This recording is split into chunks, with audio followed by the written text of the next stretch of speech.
Good evening, everyone. The 41st regular meeting of the Medford City Council. Mr. Clerk, please call the roll. Council Bears. Present. Council Falco. Vice President Knight. Council Marks. Present.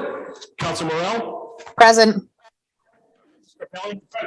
President Caraviallo. Present. Please rise and stand for flag.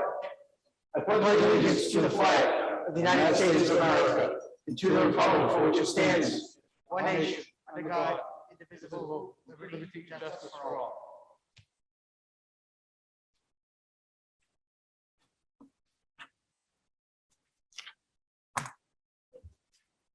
Okay.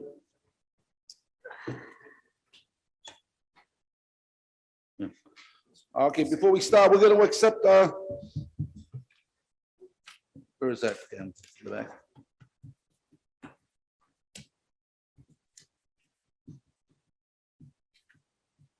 Page 5? Okay. Reports for committees. 2-1, 625, December 14th, Committee of the Whole report to follow. What was that? And then this was the Committee of the Whole in regards to the CAFs, which will. Okay. What was-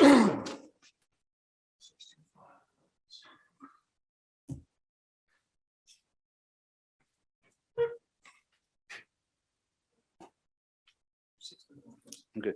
21631, December 16th, Committee of the Whole. That was to discuss the CAFs, which we'll be discussing tonight. We have a motion to accept.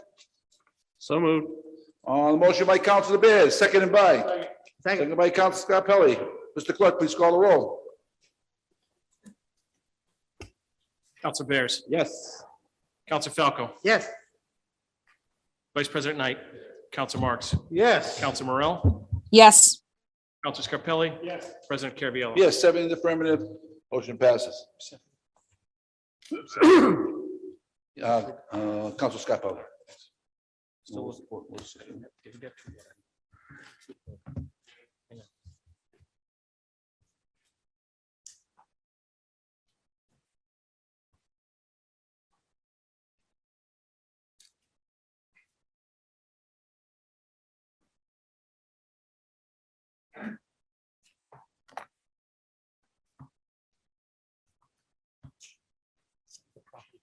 Okay. 21625, December 14th, Committee Whole report. That was on the tax rate. Motion by Vice President Knight, seconded by. Second. Second by Councilor Bears.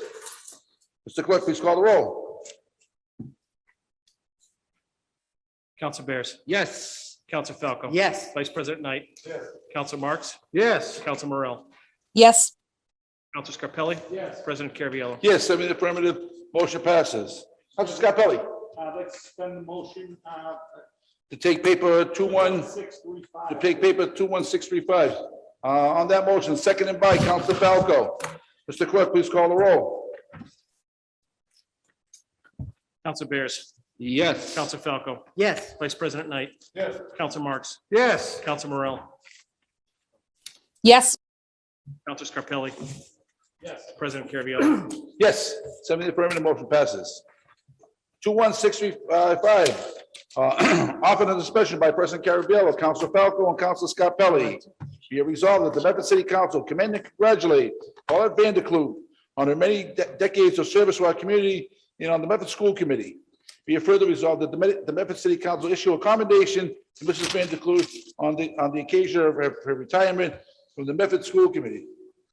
Paulette, welcome to the building. Place where you know very well.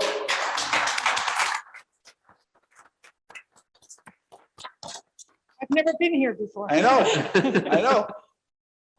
Council Scarpelli. Yes. Hey, Council Falco. Thank you, everyone, to give us this opportunity this evening to honor a very special person in our community and a very special person to me as I started my my plan as an elected official. Paulette, you've always been that person that sets us straight.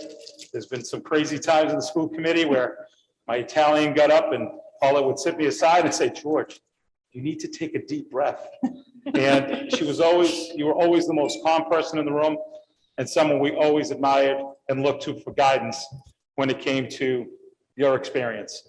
And for everything you've done for our children, the school system and the city of Medford, we appreciate everything you've done. So I know that Council Falco wants to say something, but we're going to be presenting a plaque this evening from the Medford City Council to congratulate Paulette Vanderkloot on her 32 years of dedicated service to the children, the city of Medford, December 2021.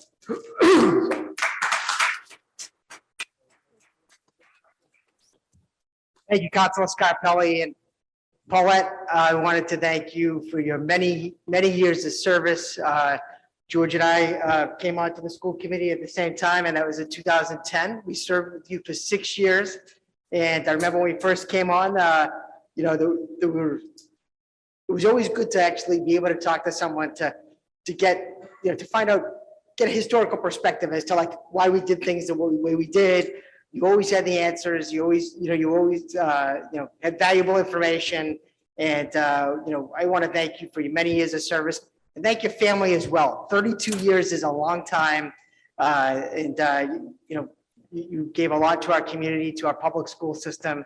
And we appreciate all your hard work and effort. And thank you so much for your years of service to our community. Thank you.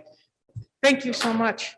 So if we can, Paula, can you come on up and accept this plaque on behalf of the city council?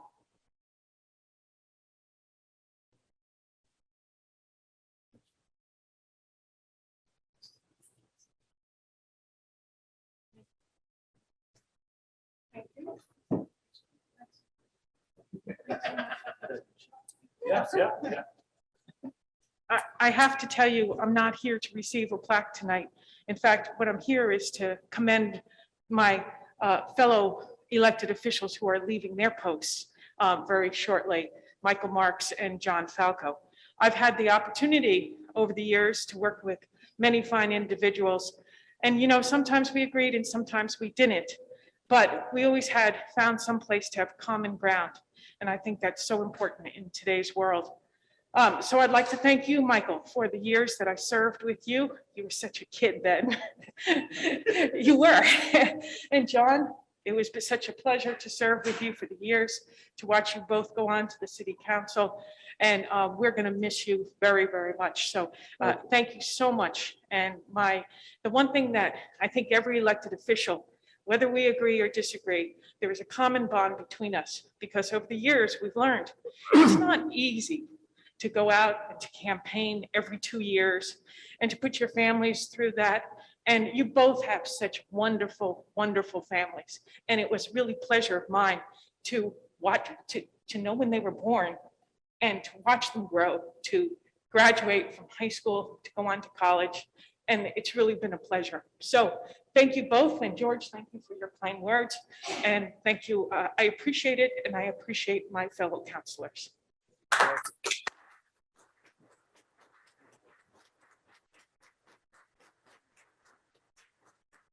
President.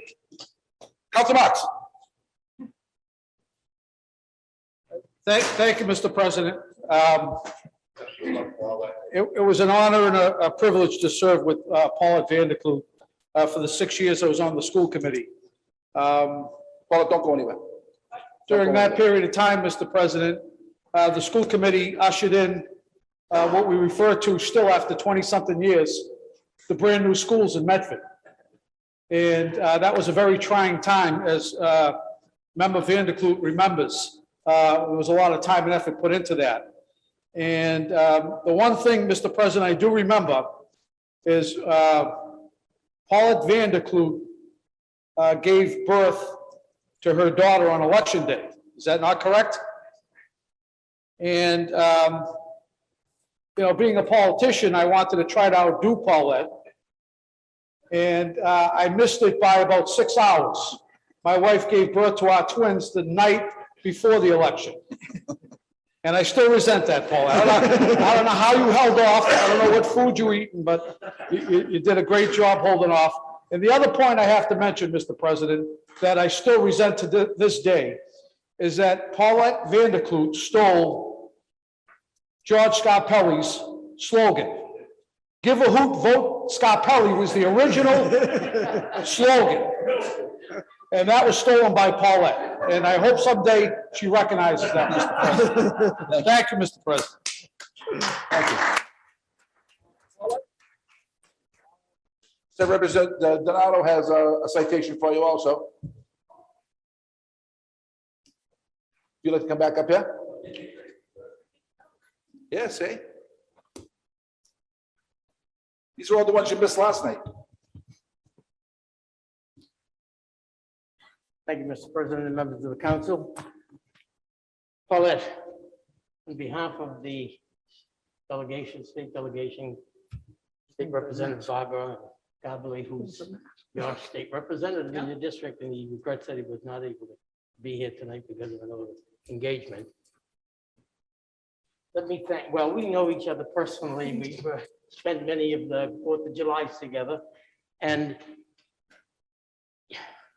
the dismay of this community is going to be that we don't have a Paulette Vanderklut with her knowledge of what was going on in the Medford public school systems from the stages of the beginning of what this school was all about, and all the new schools that were there. Paulette Vanderklut was in the forefront of making it happen. And the slogan that you have, you know, give a hoot and vote for, I don't believe it was his. No, he thought it was so popular, he tried to take it Steal. over. Yeah. But on behalf of the state delegation, I present you a citation. I'm not going to read it because Yeah, you've I given know. 1,400 of those away. But it's from our heart for all of the work that you did as a member of the school committee, a dedicated member of the school committee, one who made a major mark in education in our community, and you'll never be forgotten for it. God bless you. Thank you so much. One of the problems with masks is nobody can see me smile, and I just want you to know I'm grinning ear to ear, so thank you very much.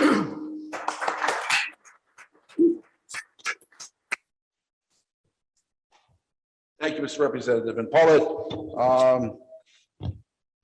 with age comes wisdom, and you've brought a lot of wisdom to the city council over the years. And I thank you for your years of service to the city.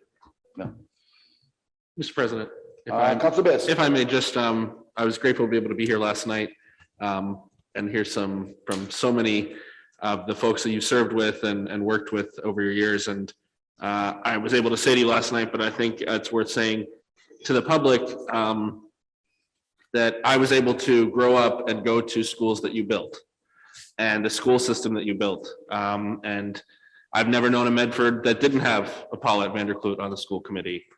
So I'm just incredibly grateful for the service that you provided and for the education that I was able to receive. I think with a big portion of credit going to you. So thank you very much. Thank you.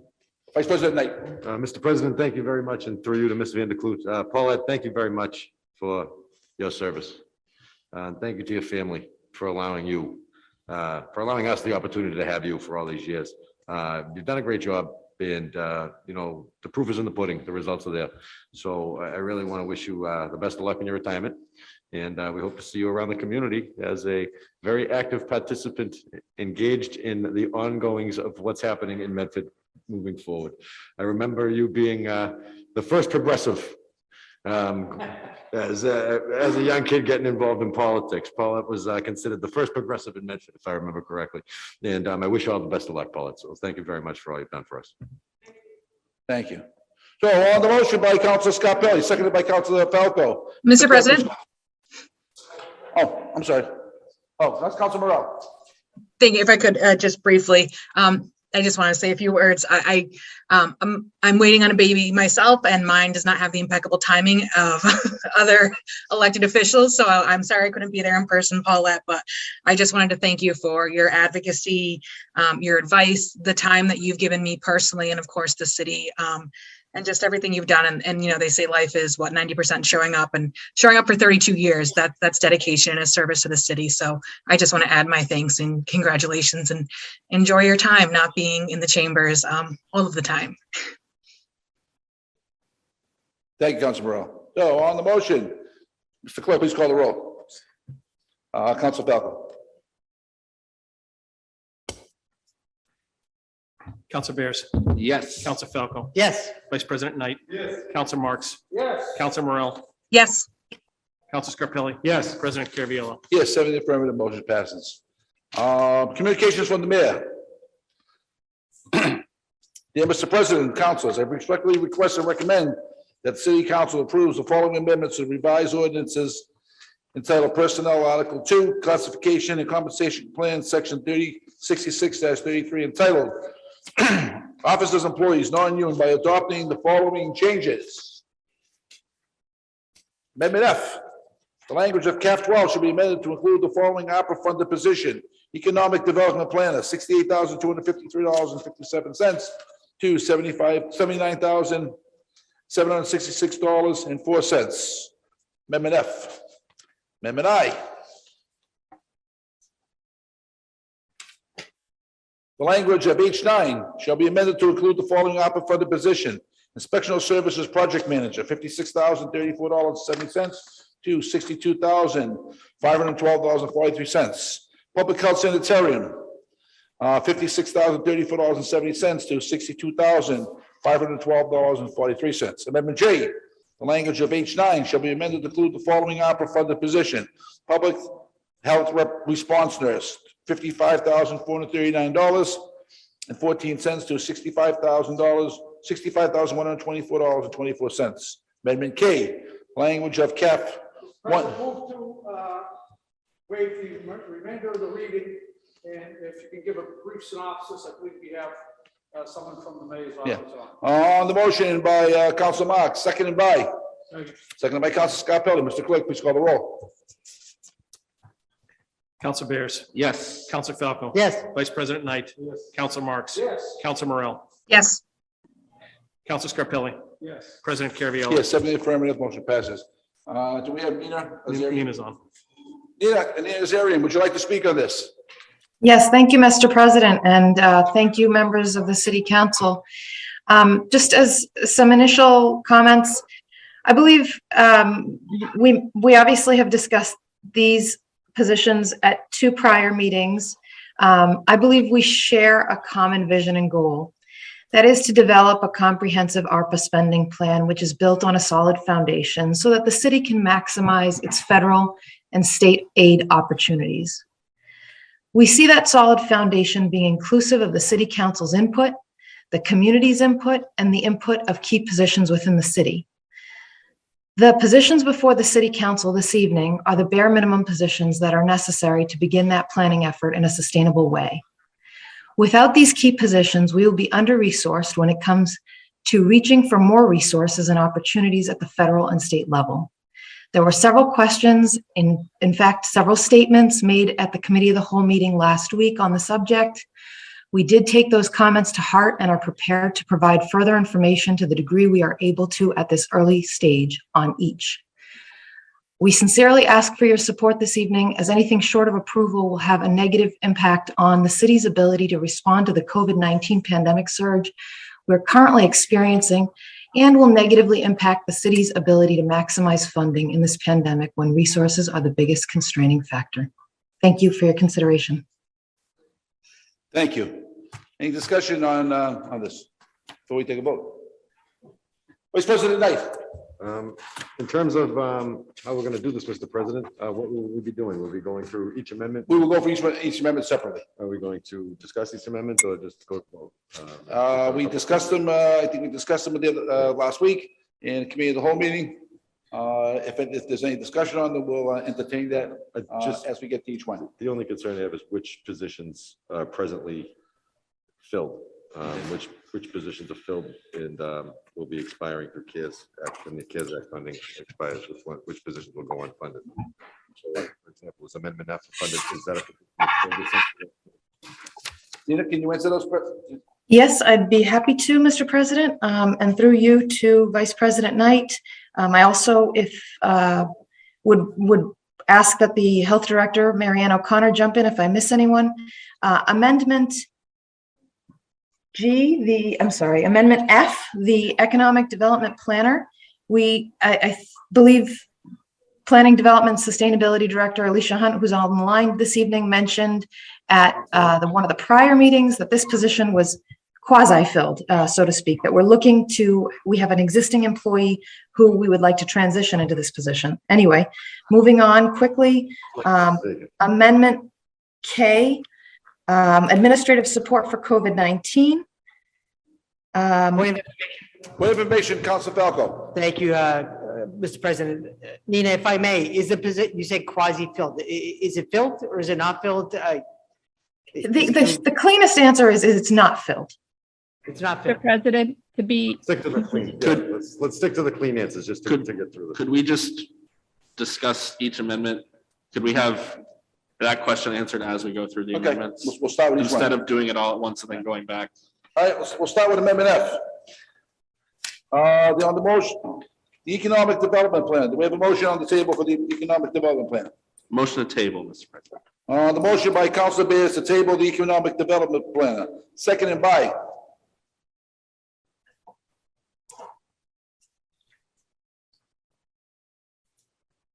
The motion by Council Bears. Seconded Motion to by. table amendment F. Okay. We have no, you don't have a second to table that, Council Bears. Okay. Chair waits the motion. Mr. President? Council Marks. Thank you, Mr. President. On Amendment O, We're on Amendment F, Council Marks. We're gonna go start with the top. We're gonna go right down. We'll start F and we're gonna go right to the end. And we'll discuss each one as we get to them. right, but we had a committee of the whole meeting. Right. Which questions were asked of the administration. And I think we should at least get those questions answered before we go through the whole process again. Right, I had one question regarding frontline workers and first responders. And we were told by the city administration that there may be a salary limitation for those workers to receive ARPA money.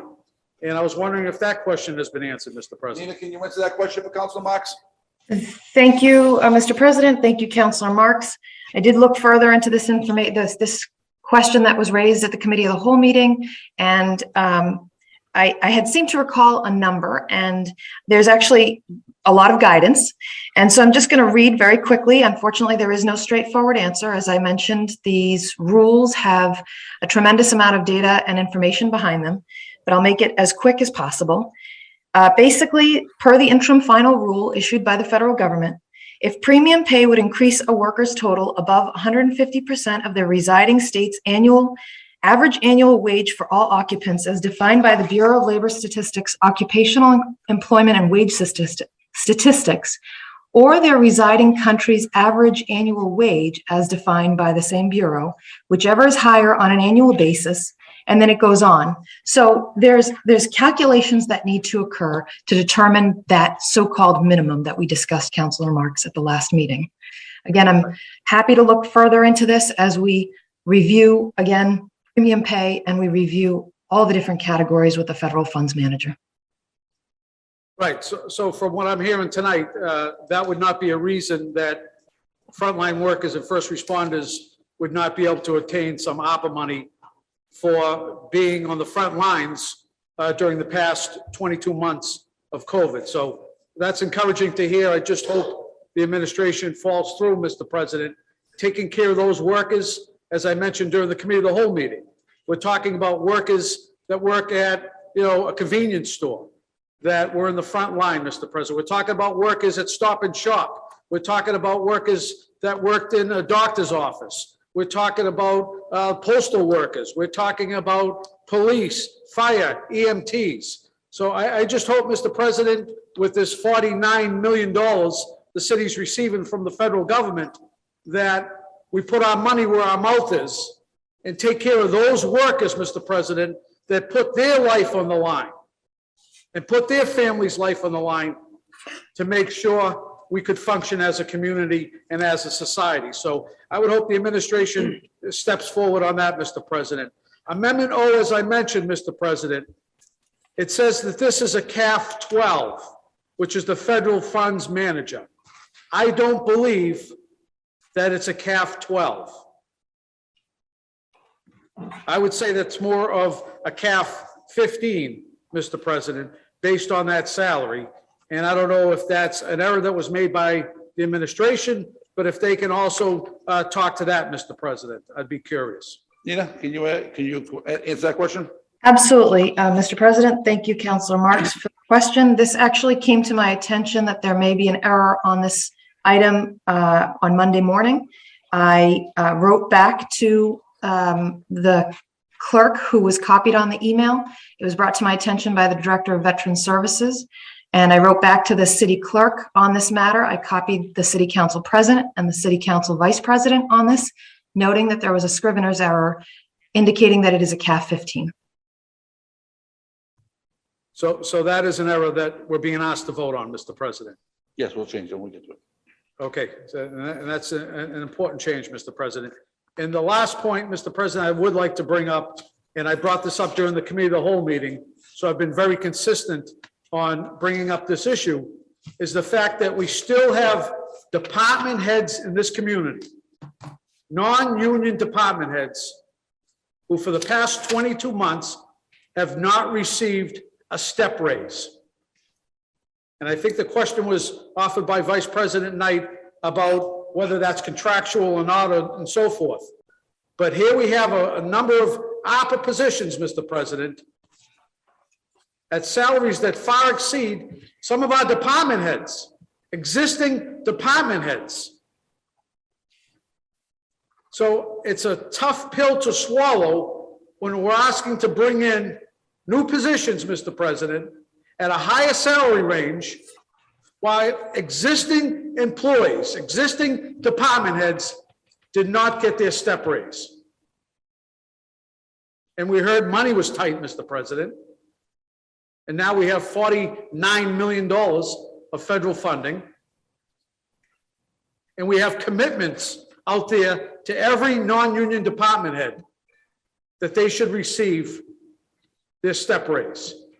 So I have a real tough time, Mr. President, voting for new positions for ARPA at a higher salary range without taking care of existing employees in this building that have been in here every day fighting through the pandemic. And that's an important distinction, Mr. President. We should take care of the workers we currently have. And as I stated at the committee of the whole meeting, if we don't address frontline workers, first responders as part of this ARPA funding, and if we don't take care of city employees, current city employees, I will not support this paper. I don't care how critical the administration says it is. They've been sitting on this paper for the past 4 months, Mr. President. We don't even have a federal funds manager, someone to oversee all of this. They could have put a federal funds manager, the first position, on several months back. And now we're being told this is critical. It's critical because they dropped the ball. That's why it's critical. Thank you, Mr. President. Council Bears. Thank you, Mr. President. The reason I motioned to table Amendment F is that there are several positions in here, I think many in public health, that are currently filled and using CARES Act funding. My preference tonight would be that the council approve those positions so that those continue to be funded. We're moving from one federal funding source, the CARES Act, to another one, the ARPA. I think the federal funds manager is very important. Obviously, interested to hear the discussion and get questions answered, but that's kind of where I'm coming from on this tonight. You know, we can have further discussion on positions that aren't filled, but if there's stuff currently filled using CARES Act funding and it's moving over to ARPA, I think we should move forward with that tonight. Thank you. you. Council Scarpelli. Thank you, Mr. President. I appreciate everybody's hard work on presenting this, but again, I think Council Marks brings out some valid points. And the first point that I think that Ms. Nazarian has expressed at the beginning and at our committee of the whole meetings is really a plan. I'm finding this bothersome that we talked about this with traffic and parking, that when we're talking about money in different departments and really not having a plan in place yet and still having a focus group, but that was passed. But as this comes through our our process here, again, without having these positions and with the shared vision, I don't know how we can support it until we know what this ARPA money is going to encompass.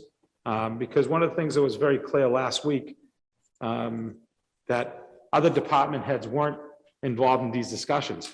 Not to say that these positions right now aren't important, and I would tend to maybe agree with Councilor Bears with continuing some of these positions, but I think right now, I think Councilor Marks brought it up last week, that this position, Amendment O, that should have been presented. I think that tonight would probably be the only position that I would even entertain, for the fact that we really don't have a plan. And this person for this position is the person to help us with that plan.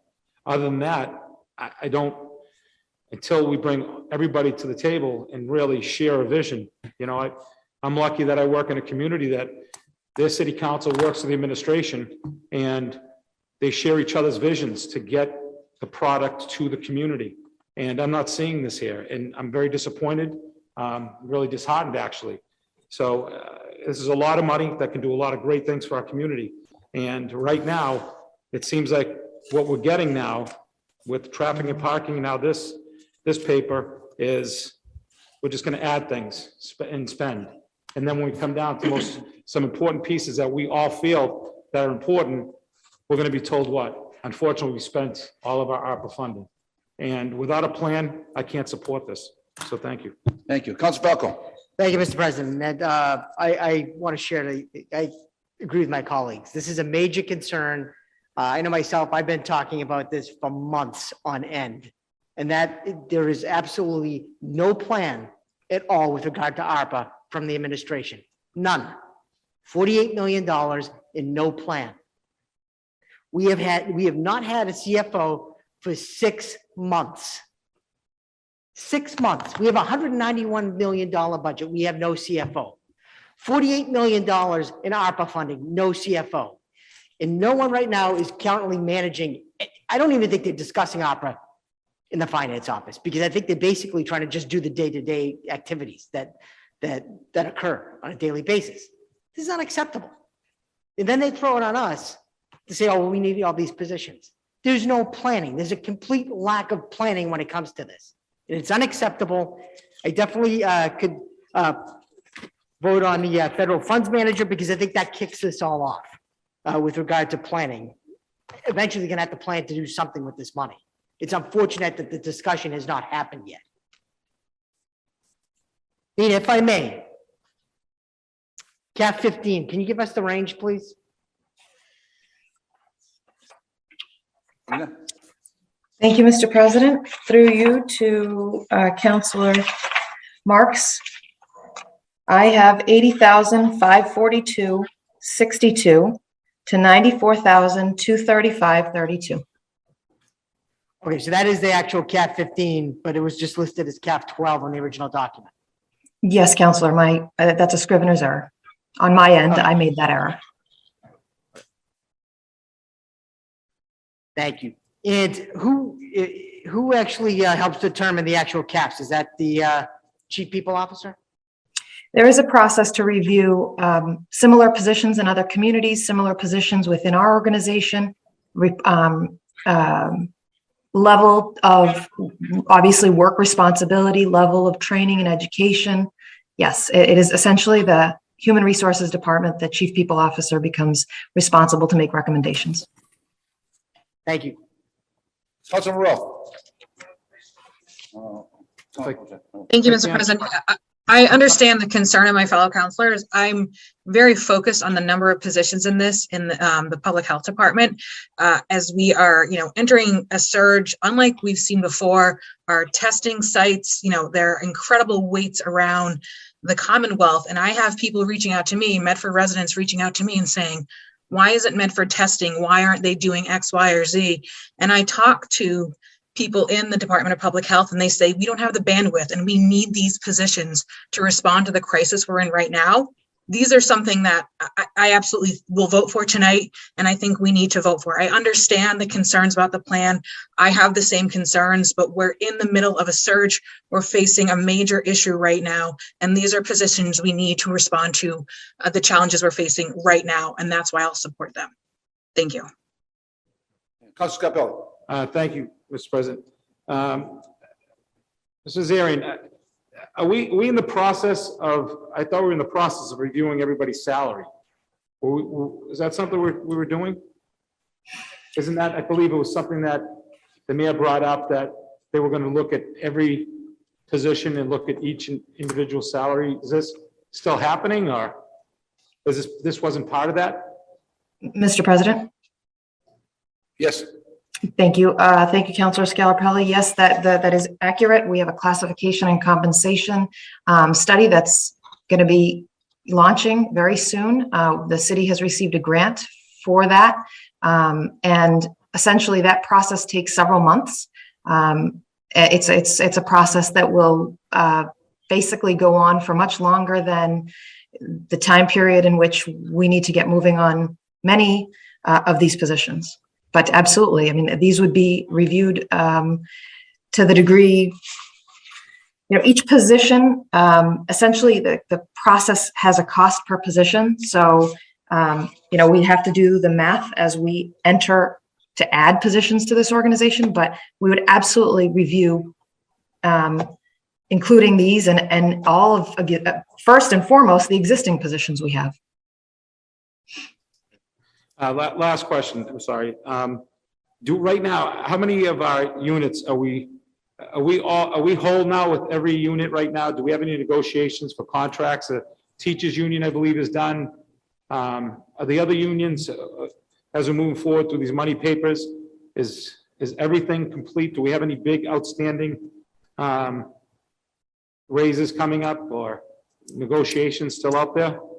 Mr. President, I'm happy to answer any questions. I would advise that the City Council, and again, I'm happy to answer the questions. I would not be the body. I'm not anybody. You guys are the body as to who is responsible for the open meeting law. I'm happy to answer the questions, but contracts, other issues relating to existing employees, Mr. President, are not items that are on the agenda this evening. Again, I'm happy to answer the question. I'm just advising and cautioning the City Council as to the open meeting law.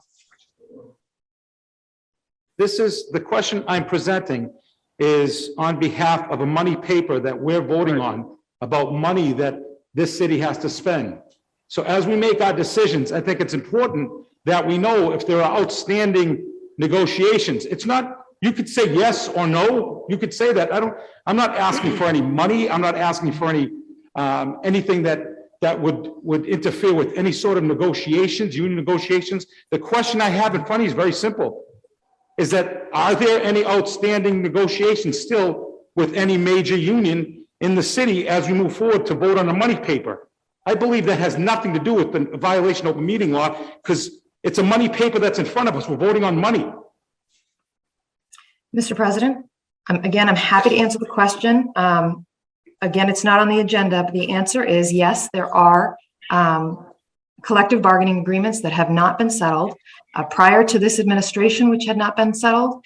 And I will add, Mr. President, that those are not able to use ARPA funding to subsidize them. So again, that's the reason I was cautioning. I was not intending, Councilor Scarpelli, to avoid the question by any means. I'm just trying to provide some guidance.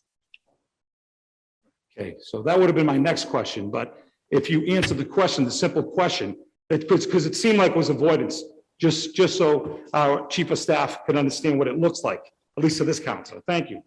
Thank you. Any further questions?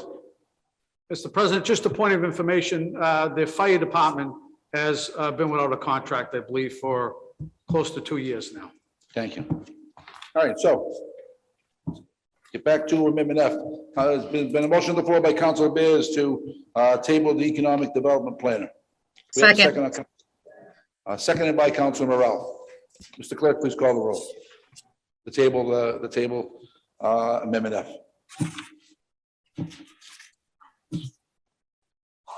Again, Mr. President, this is not a position that's in place, correct?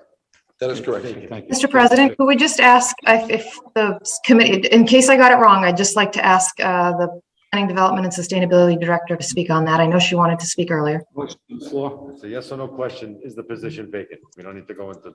Is the Yes, long position vacant discussion or not? about it. That's the question. I believe the answer is yes, but I'm just looking for confirmation from my colleague. Okay, so we have a motion on the floor by Council Bears, seconded by Council Morel. Mr. Clerk, please call the roll. Council Bears. Yes. Council Falco. Vice President Knight. Yes. Council Marks. Council Morel. Yes. Council Scarpelli. No. President Caraviallo. Yes. Motion to table 4-3. 4-3. Motion to table is passed. Amendment I.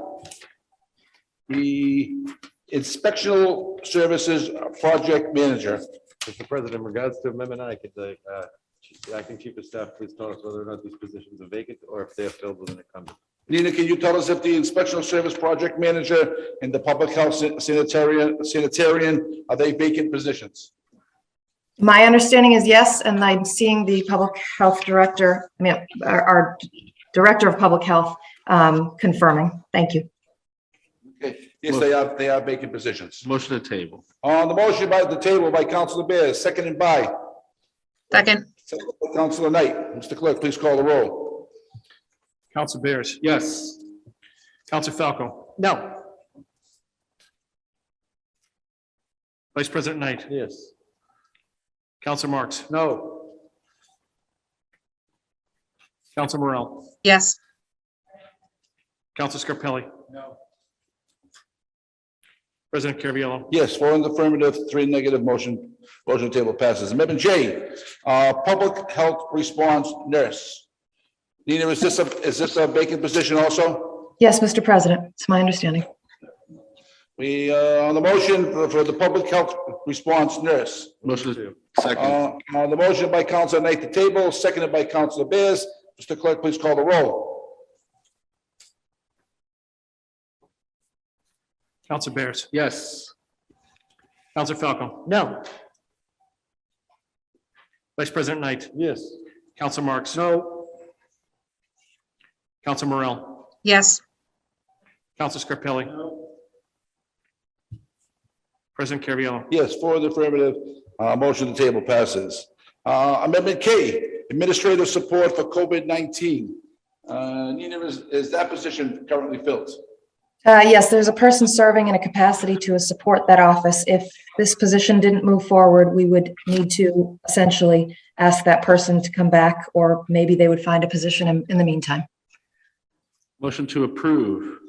On the motion by Councilor Bears to approve, seconded by Second. Councilor Morel. Mr. Clerk, please call the roll. First reading. President? Councilor Marks. Thank you, Mr. President. Before you call the roll, I'd like to go on record, Mr. President, stating that I will not be supporting this position until we find out about other city employees that have not received their step raises, Mr. President. Thank you. Thank you. Yeah. Mr. Clerk, please call the roll.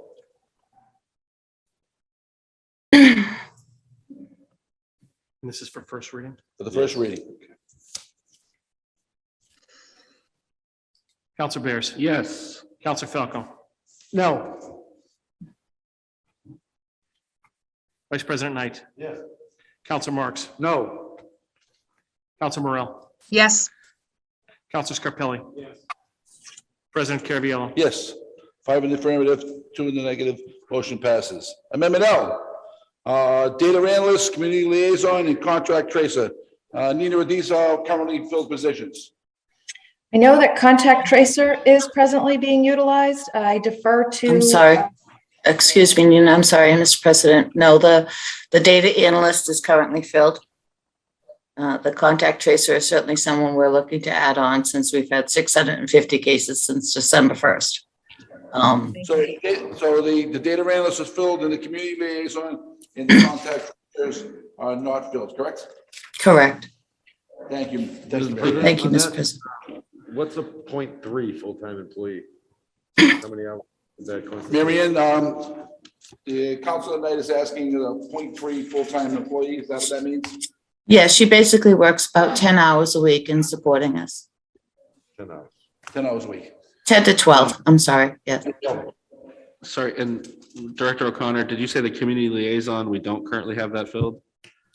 Correct. Those are currently filled under grant positions, but those grant positions will be expiring in June.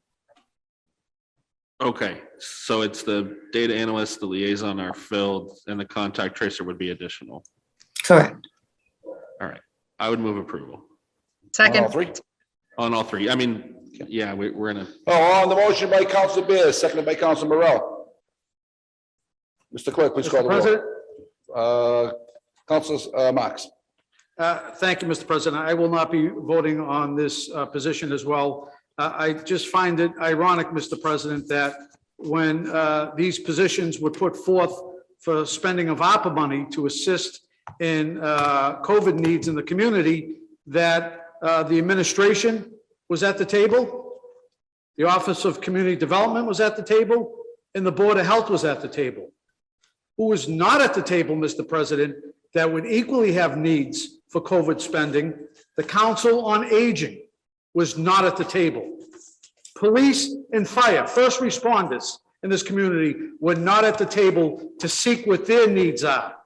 The Building Department, DPW, the Office of Diversity, Mr. President, was not at the table. So in a sense of fairness, Mr. President, when we talk about not having a plan, as Councilor Falco mentions, you know, he's absolutely right. Again, here we are going forward without a plan. I'm having deja vu. 2 weeks ago, they asked us to vote to extend contracts so the city administration could take parking enforcement in-house. And this council said, what's the plan that you have to take over this program January 5th of next year? And the administration says, we don't have a plan. So here we are again, voting on things without a plan. I just don't know where this council's going, Mr. President. I understand there's a need for this, but there's also a need to follow a process. There's also a need to include all stakeholders, Mr. President, and that's currently not being done. When you have 3 department heads sitting around a table and omitting the other 10 department heads that have similar needs, I have a concern with that. When you're bringing in people off the street at a higher salary, Mr. President, than current workers, I have a problem with that. When people aren't getting step raises and this council votes to bring people off the street at a higher salary, I have a problem with that. And we can always put things off. You know, I hear people fighting for people and people fight for this and that. But when push comes to shove, they bury their head in the sand. And this is the exact issue right now when we talk about first responders and we talk about frontline workers. Again, we allow the administration to go off without a plan, and we refuse, Mr. President, to address the current needs. It's a sad state of affairs. Let me tell you, Mr. President. Thank you. Thank you. So, Vice President Knight. Could Director O'Connor please clarify again when the grant expires on these grant filled positions? For the, yes, certainly. Thank you, Council Knight, Mr. President. For the community liaisons, the grant will expire in June. June. Okay. And for data analysts? The CARES Act. That's a currently filled position by CARES Act, which is no longer available. Okay, thank you very much. Any further questions? Mr. President, Council Scarpelli. Again, looking at the positions, I agree with Council Marks wholeheartedly. I believe I said that in my first statement, that we're doing this piecemeal, and it's not fair. But at the same time, I'm also looking at the positions that are there that are upholding these positions through the COVID pandemic, and looking to make sure that those positions are still moving forward. So as of right now, again, just for clarification, because maybe I'm not that quick, but the data analysis person is in place, but ends in June. Data analyst is paid under the CARES Act. CARES Act that ends in, Now, Over. excuse me. so The community then, liaison is on a grant that's here till June. Motion to sever data analyst from the other two positions. On the motion by Council Bears to sever the data analyst position from the other two positions, seconded by Vice President Knight. Mr. Clerk, please call the roll.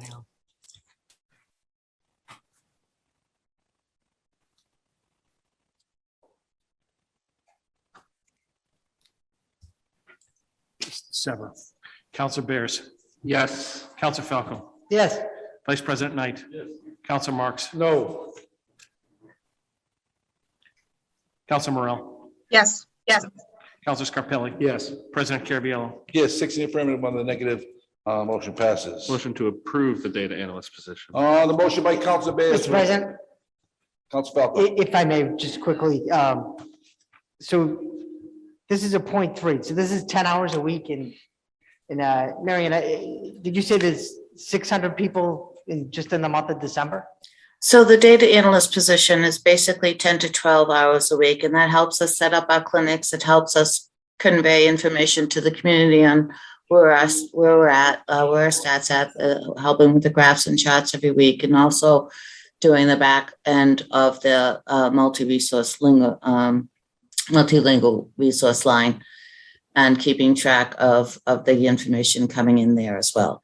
The contact tracing position, as you may or may not be aware, the state ended its contact tracing program as of December 31st. Actually, they stopped taking cases December 1st, just as the surge blew up. And we do have a grant that we're currently in regionally with Somerville and Arlington, which has given us additional capability, but no way able to keep up with 650 cases from Medford alone since December 1st, which is why that contact tracing position right now is critical.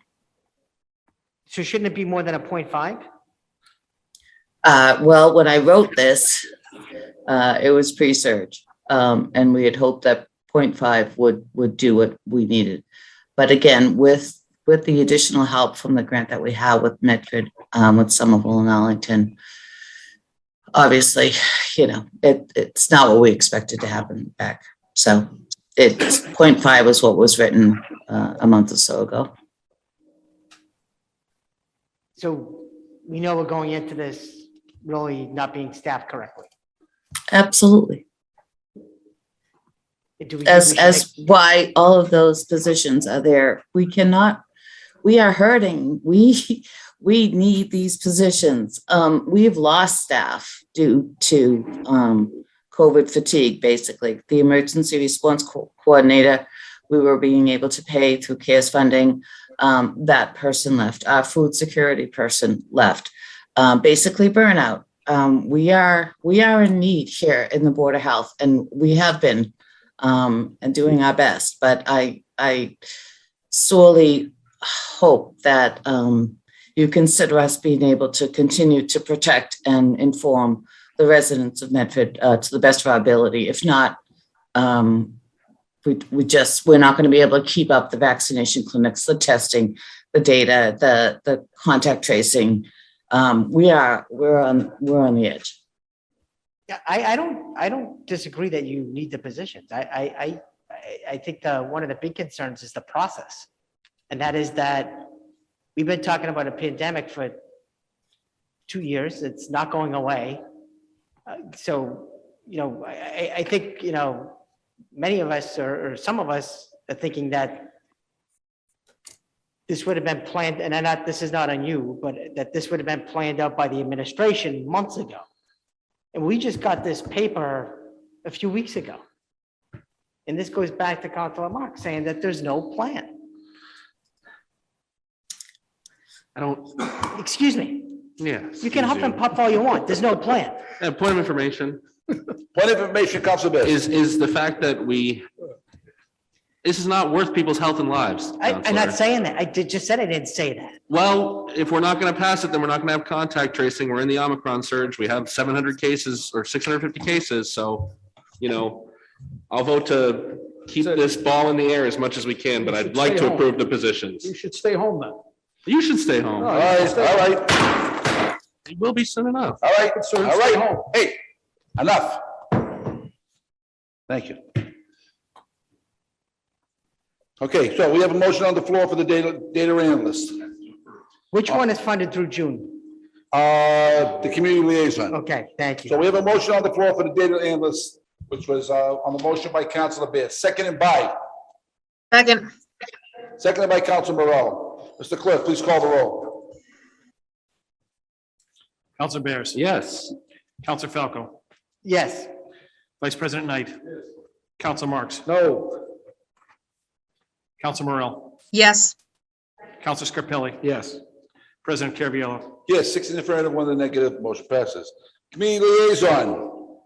On the motion for community liaison, which, on the motion by Councilor Bears to table the community liaison, seconded by Vice President Knight. Mr. Clerk, please call the roll.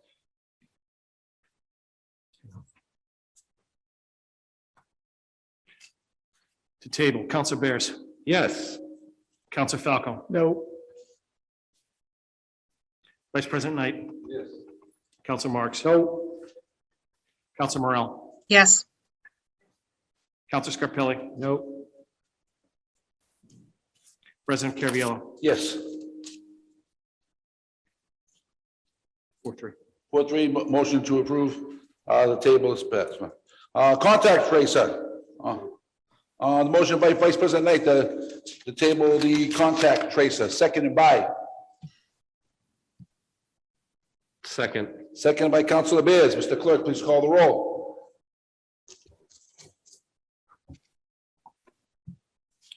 Counselor Bears. Yes. Counselor Falco. no, Vice President Knight. Counselor Marks. No. Counselor Morel. Yes. Counselor Scarpelli. No. President Carviallo. Yes. 4-3, motion to table passes. Amendment M.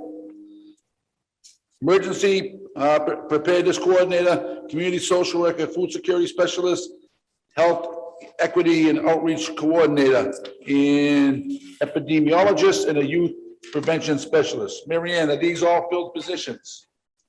The community social worker is currently filled. I'm sorry, what were the other?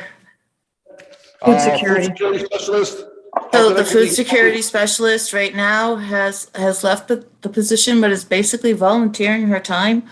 68 new families were added to the food list this week for food deliveries. And she's basically acting as a volunteer right now.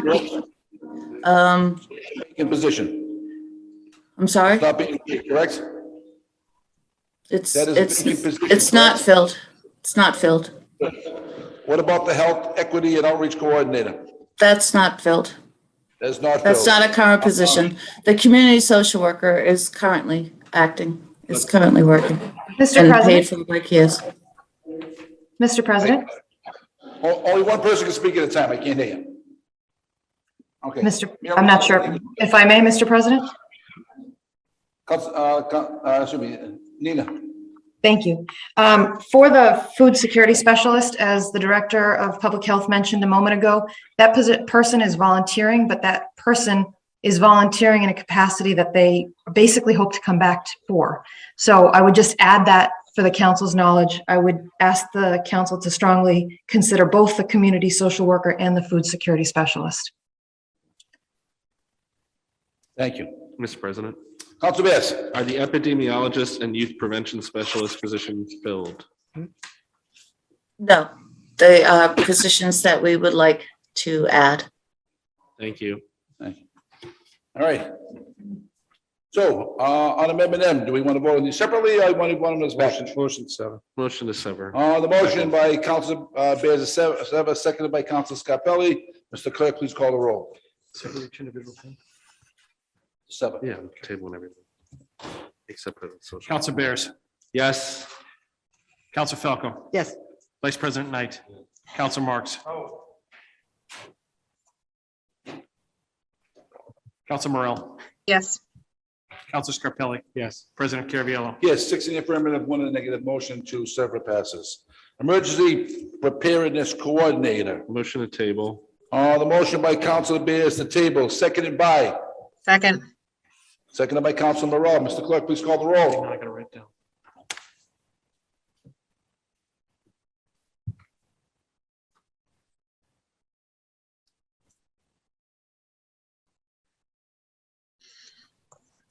Okay. Counselor Bears, Yes. Counselor Falco, No. Vice President Knight, Yes. Counselor Marks, No. Counselor Morel, Yes. Counselor Scarpelli, President Caraviallo. Yes, 4 in the affirmative, 3 in the negative, motion to table passes. Community Social Worker. Motion to approve. The motion by Council. The motion by Councilor Bears to approve, seconded by Councilor Morel. Mr. Clerk, please call the roll.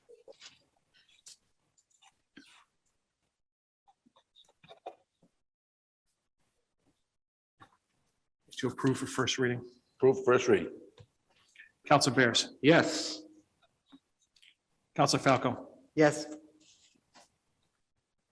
Vice President Knight, Yes. Counselor Marks, No. Counselor Morel, Yes.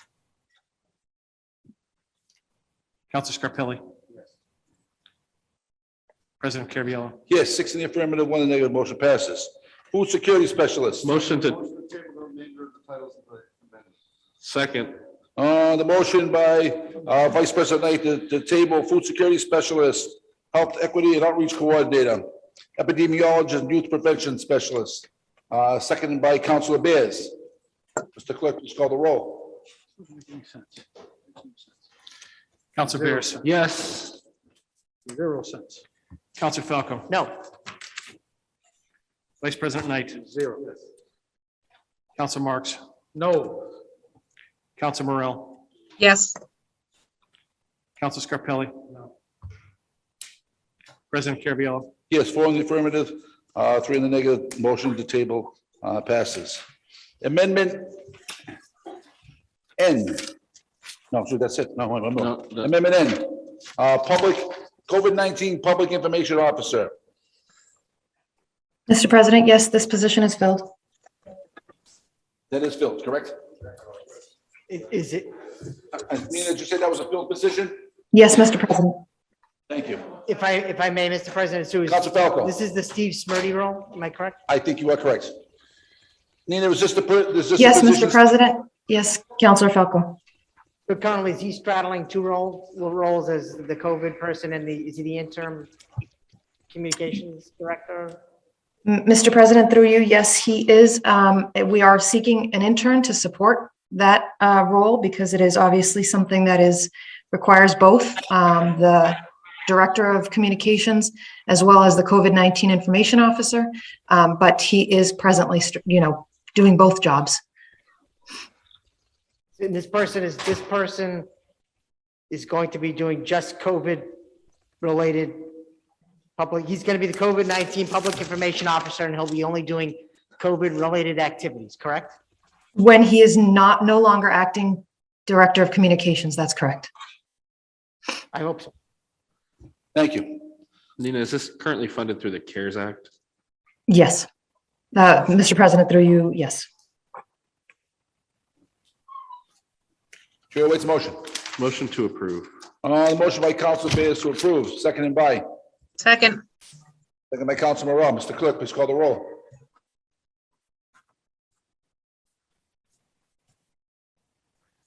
This is to approve for first reading. Approve the first reading.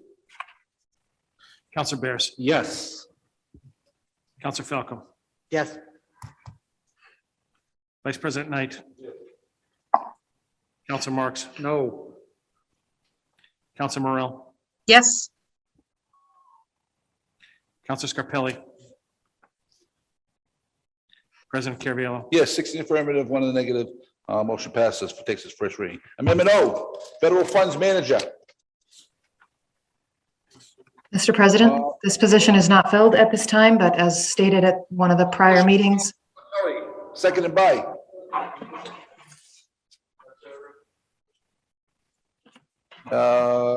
Additional positions may be added to the existing that the paragraph.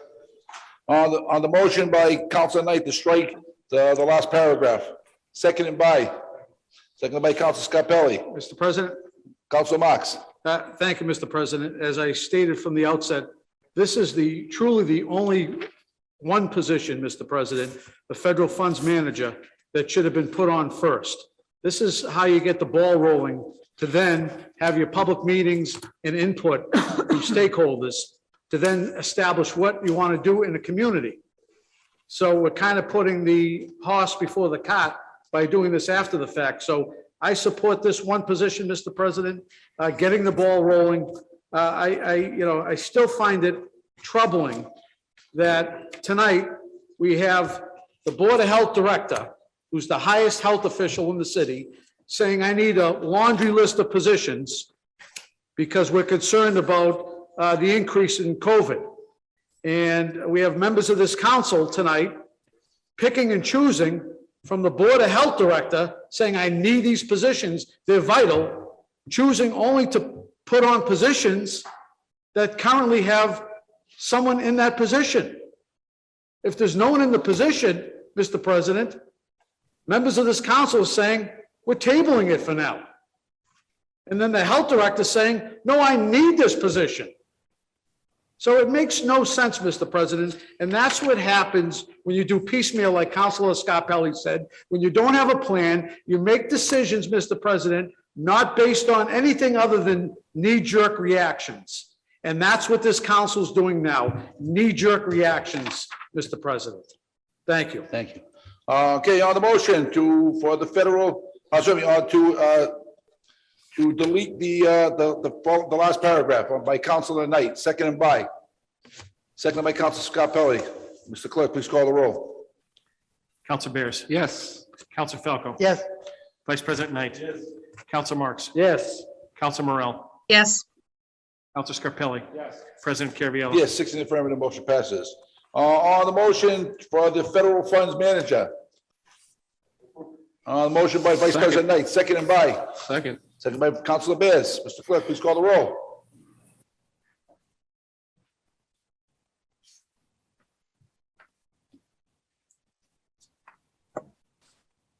Council Bears. Yes. Council Falco. Yes. Vice President Knight. Yes. Council Marks. Yes.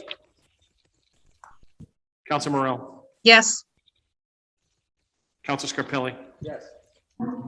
President Carviallo. Yes, 7 in the affirmative, motion passes to take its first reading. Okay, 21634. President Caravello and honorable members of the Medford City Council, Clipper Ship Drive, approval of an easement to the Commonwealth of Massachusetts Department of Conservation and Recreation. Dear Mr. President, City Council, and the Council, I respectfully request and recommend that your honorable body approve and authorize the grant of an easement to the Commonwealth of Massachusetts Department of Conservation and Recreation. The purpose of this easement is to install, construct, operate, maintain, repair, reconstruct, and replace a public recreation, non-motorized bike trail and pedestrian trail and connector over said easement as part of the Clipper Ship Connector.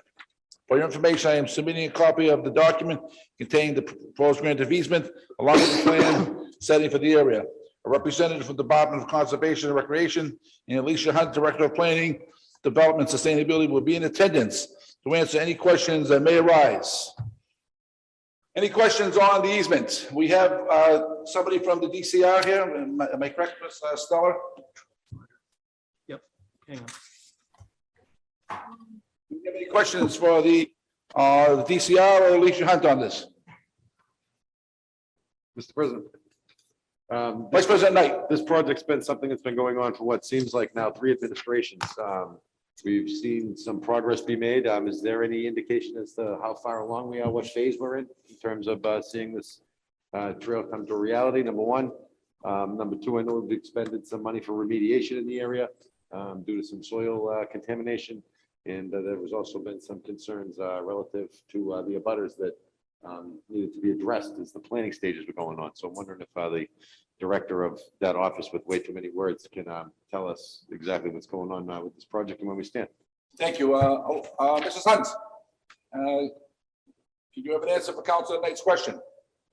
Mr. President, I thank you very much this evening. I can tell you that the remediation that's in the area where the path itself is going to be put has been completed. And Ms. Lensing, Stella Lensing is the project manager, and she is with us this evening, and she could give us an update on the timing as this project is to be constructed by the state DCR. I do believe she may need to be unmuted again. Thank you. Good evening, Mr. President and members of the City Council. Thank you so much. Yes, we are. I beg your pardon? May I have your name and address for the record, please? Yes, my name is Stella Lensing. I'm a project manager with the Department of Conservation and Recreation. Thank you.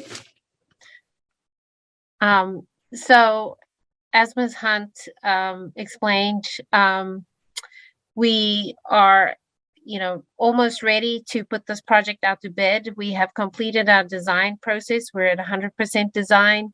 We are finalizing our easements, and once we have those all in place, we can be ready to advertise this project for construction in later this year, spring, summer of 2022.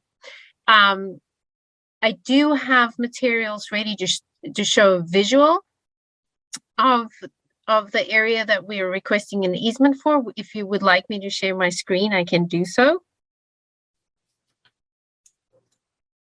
Yes, if you could, that'd be helpful. Okay, looks like this screen sharing is disabled. Make her a co-host. Hang on.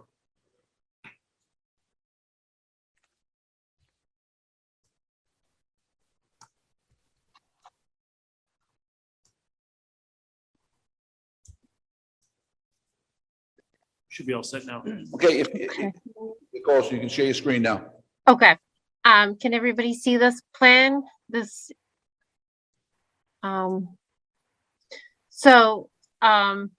Again, I just want to provide an overview of the location of the proposed greenway. It's between Clippership Drive and the middle school, and this graphic right here shows all the different parcels that we're in the process of acquiring easements for.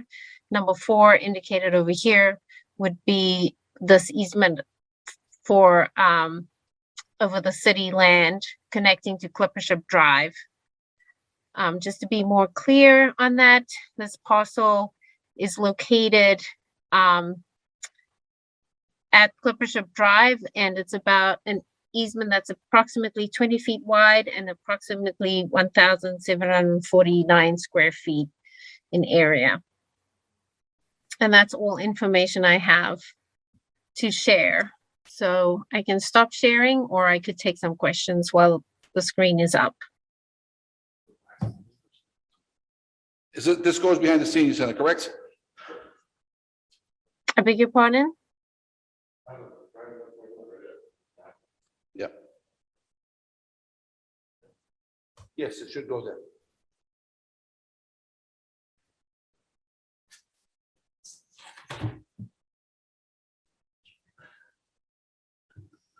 Any further questions? Any further questions? Mr. President? Council Marks. Thank you, Mr. President, and this has been a long process. The connectivity, I think, is long overdue. It adds a safety element for pedestrians, cyclists, that I think will serve a purpose that has been needed in this community for a lot of years.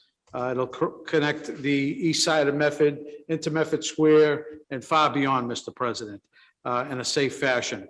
The one concern in the neighborhood meetings that I attended back some time ago, probably close to 2 years ago, maybe even longer than that, time flies, is that we're now introducing a bike path / pedestrian path within feet from the rear doors of many residents on Clippership Drive.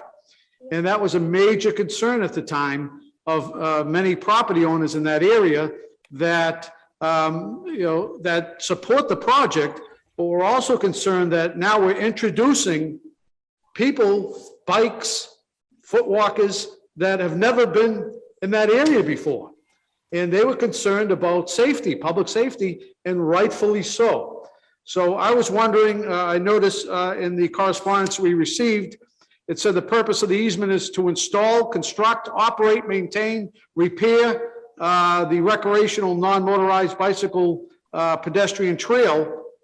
But it doesn't talk about who is actually going to provide the public safety and patrol that particular area, Mr. President.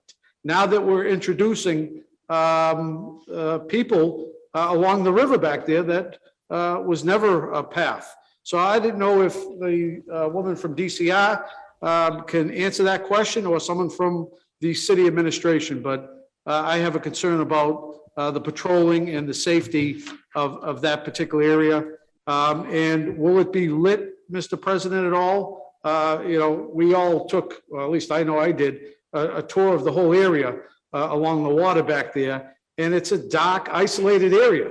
And, I want to make sure when we do this, I support this 1,000%, but I want to make sure we're not introducing a public safety concern as well, Mr. President. So I would ask the representative from DCR or someone from the city administration to talk about safety and security of people using the path, as well as the direct abutters.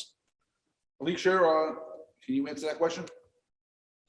So, Mr. President, it is my understanding from discussions with the police in the state that there's a mutual aid agreement for the city and the state on shared use trails like this, so that either one, they will both have jurisdiction on this location. The actual discussion of patrols is one that would occur with the police chief at the point that we actually have something ready to open, which will be on the order of a year from now. What about lighting on the project? With regards to the lighting, there is a plan to do lighting under the I-93 bridge where it will pass under. But Ms. Lensing can correct me if I am wrong on this, but there is a policy in DCR to not light their shared use paths and to not introduce lighting directly along the river because of the wildlife. Thank you, Ms. Sant. That is correct. We do not usually light our linear corridors because we also see these as conservation corridors and wildlife corridors, but there will be lighting under the I-93 underpass. Thank you. So, Mr. President, just so I understand, so there is a commitment that public safety will be provided either by the city of Medford or by state police when this is finally built out and so forth. So there is a commitment in that part of safety will be enforced. Is that correct? If I understood that right, I think that is correct. Am I correct? That seems correct, Mr. President. Thank you, Mr. President. Thank you. So, any further discussion on this? Councilor Scarpelli. Thank you, Mr. President. I think as we get closer, I think that Council Marks brings up a great point. I think it's important that we let all of the people that will traverse that area know that that's not going to be a lit area, because especially as we get going, I think that maybe that when we get closer to this project to completion, that we work with the city and the state to make sure that there's signs posted and citizens all understand, because that's pretty scary. I understand that's conservation land, but not having that area lit in many different levels. I know Council Marks brought up the big point that the members of the community that live, that abut this. We've gone through a lot of discussion with this, but now not having a lit area, and we can understand being policed the right way, and we appreciate state and local authorities working together, but I think that making sure at the time we post throughout that area as it gets dark, so people can understand that it will not be lit. I know that if my daughter says, "Dad, I'm going to go to one side or the other," and I'm going to be pretty scared as a parent that my daughter's going to make that trek during the evening when it's not lit. That could be a recipe for some pretty serious issues. So I would hope that as we get closer and I bring this forward, that we all agreed at least that point, that it's a public notice and we put out some signage so people understand what's happening. So thank you. Thank you. Any further questions? Mr. Castanetti, name and address of the record, please. Andrew Castanetti, Medford, Massachusetts. I want to say hallelujah. I am very thrilled and very happy to finally see this project hopefully come to completion. This is a half-mile missing bike path that is a blockade to the rest of the 10 miles in both directions. From West Medford and beyond, you can come to Medford Square today, but there's this half-mile that does not exist in the middle of the square from the Senior Citizen Center to the new schools. In my opinion, this is 20 years late. When the new schools were built, it could have been done then, but better late than never, I hope. I hope it gets done now while I'm still alive. And it must be done according to the riparian rights law in 1600s in Massachusetts, which guarantees we, the people, access to 10 feet above high tide along all waterways, including the Mystic River and the oceans in the state. And especially, it must be completed along the river behind those 8 condos numbered 54 to 68 on Ship Avenue, because they have 2 fences on each side of the property next to the Royal House, the Riverside Yacht Club. Both their fences from the front sidewalk to the rear, they go right into the river. That is a blockage of the 10-foot that we have a right under the riparian rights law in this state from the 1600s, mind you. So, and if the condo owners didn't know, they didn't own the last 10 feet towards the river in their backyards. It's not the people's fault. They must have a deed and a plot plan. And the point is, the law is on our side. Thank you. Thank you very much. Okay, so And also, is this going to go behind those condominiums?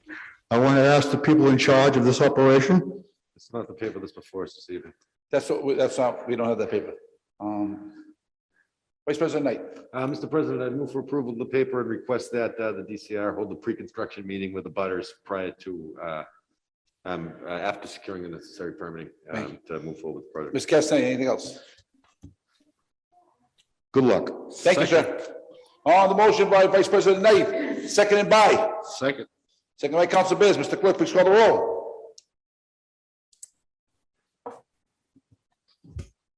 Council Bears. Yes. Council Falco. Yes. Vice President Knight. Yes. Council Marks is briefly absent from the chamber. Council Morel. Yes. Council Scarpelli. Yes. President Caraviallo. Yes, 6 in the affirmative, 1 absent, motion passes. 21636, offered by Council Falco. Be Come on. resolved, the Medford City Council wish Stella Tenaglia a happy 90th birthday. Council Falco. Thank you, Mr. President. I'd like to wish Stella Tenaglia a happy 90th birthday. Her birthday is coming up this Friday, December 24th. She's a longtime resident of the city of Medford and a longtime City Hall employee and member of St. Francis Parish and St. Francis Mothers Club. So she's been involved in a lot of things throughout the city. And I just wanted to say happy birthday, a happy 90th birthday to her and best wishes. Thank you, Council Falco. Thank you.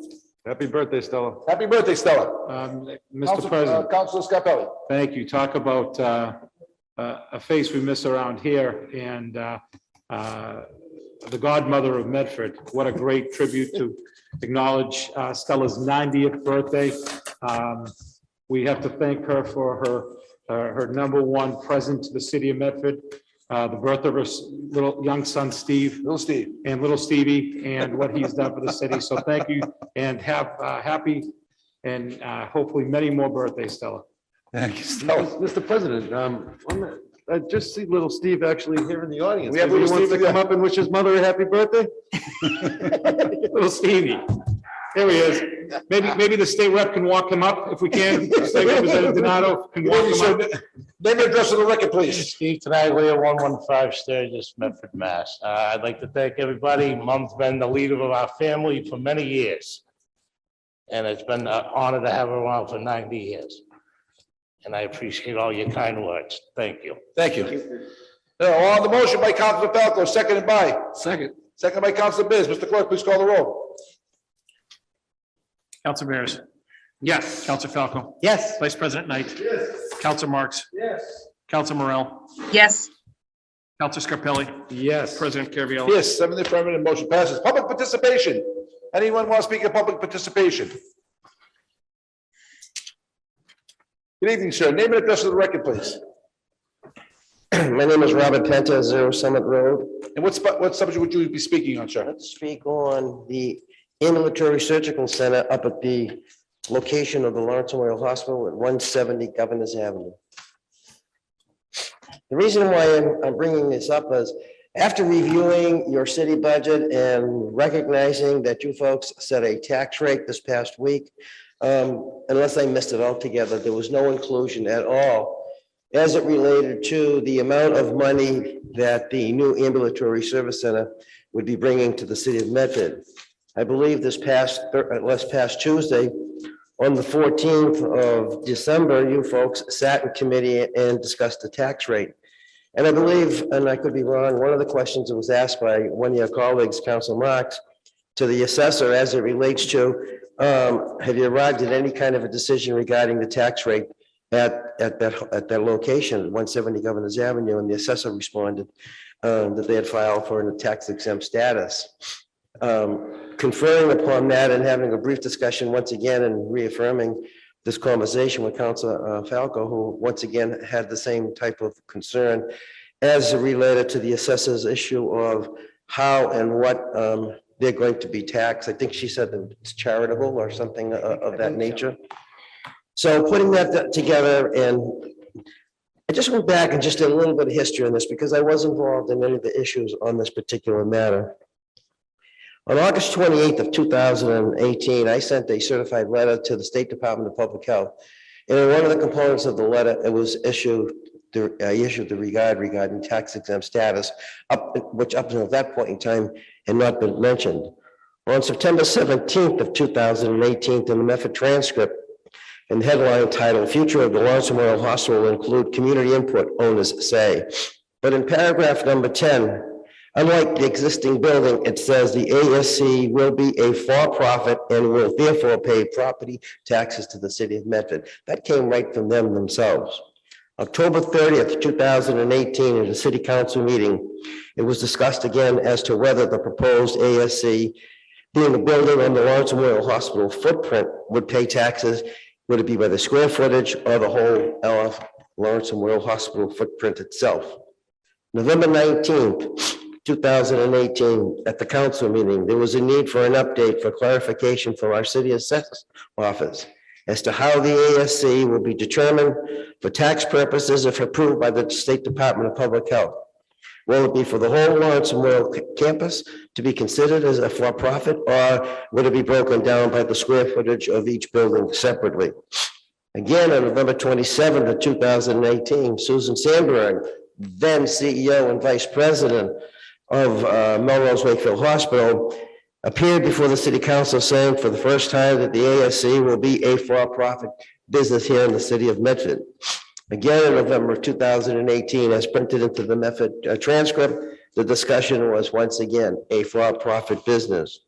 December 6, 2018, the Medford transcript said in their proposed commentary period regarding Medford officials that in paragraph 13, quote, "The proposed Medford Surgery LLC, a joint venture between then named Melrose Wakefield and the Shields Healthcare as being a for-profit taxable ASC."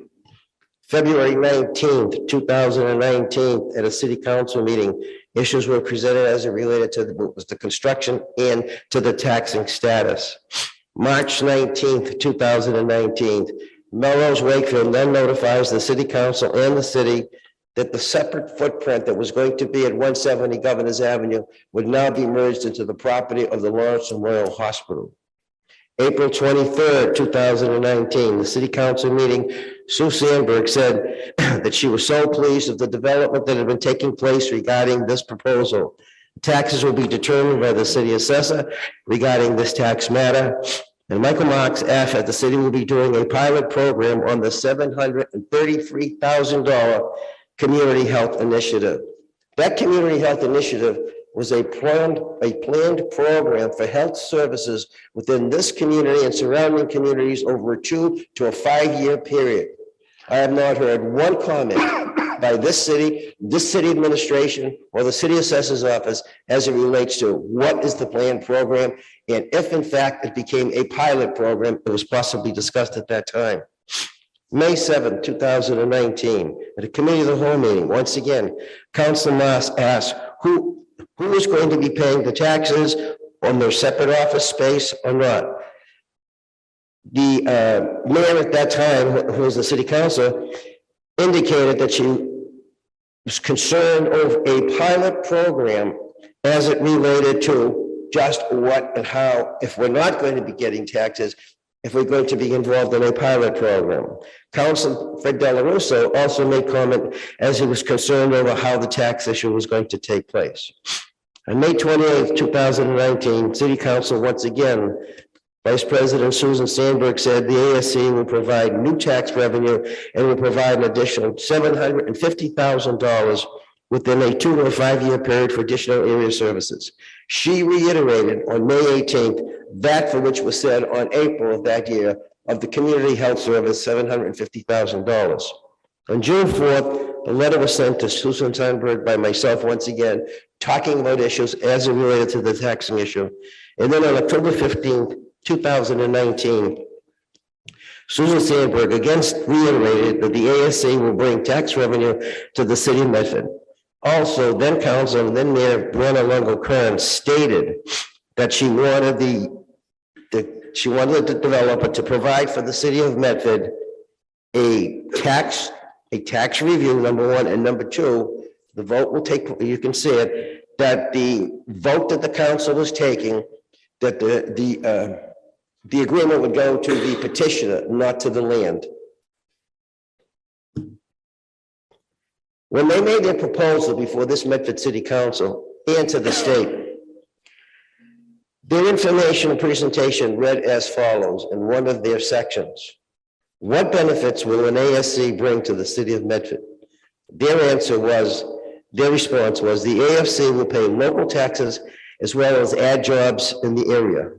In addition, as part of the state revenue process, there will be a substantial community benefits contribution.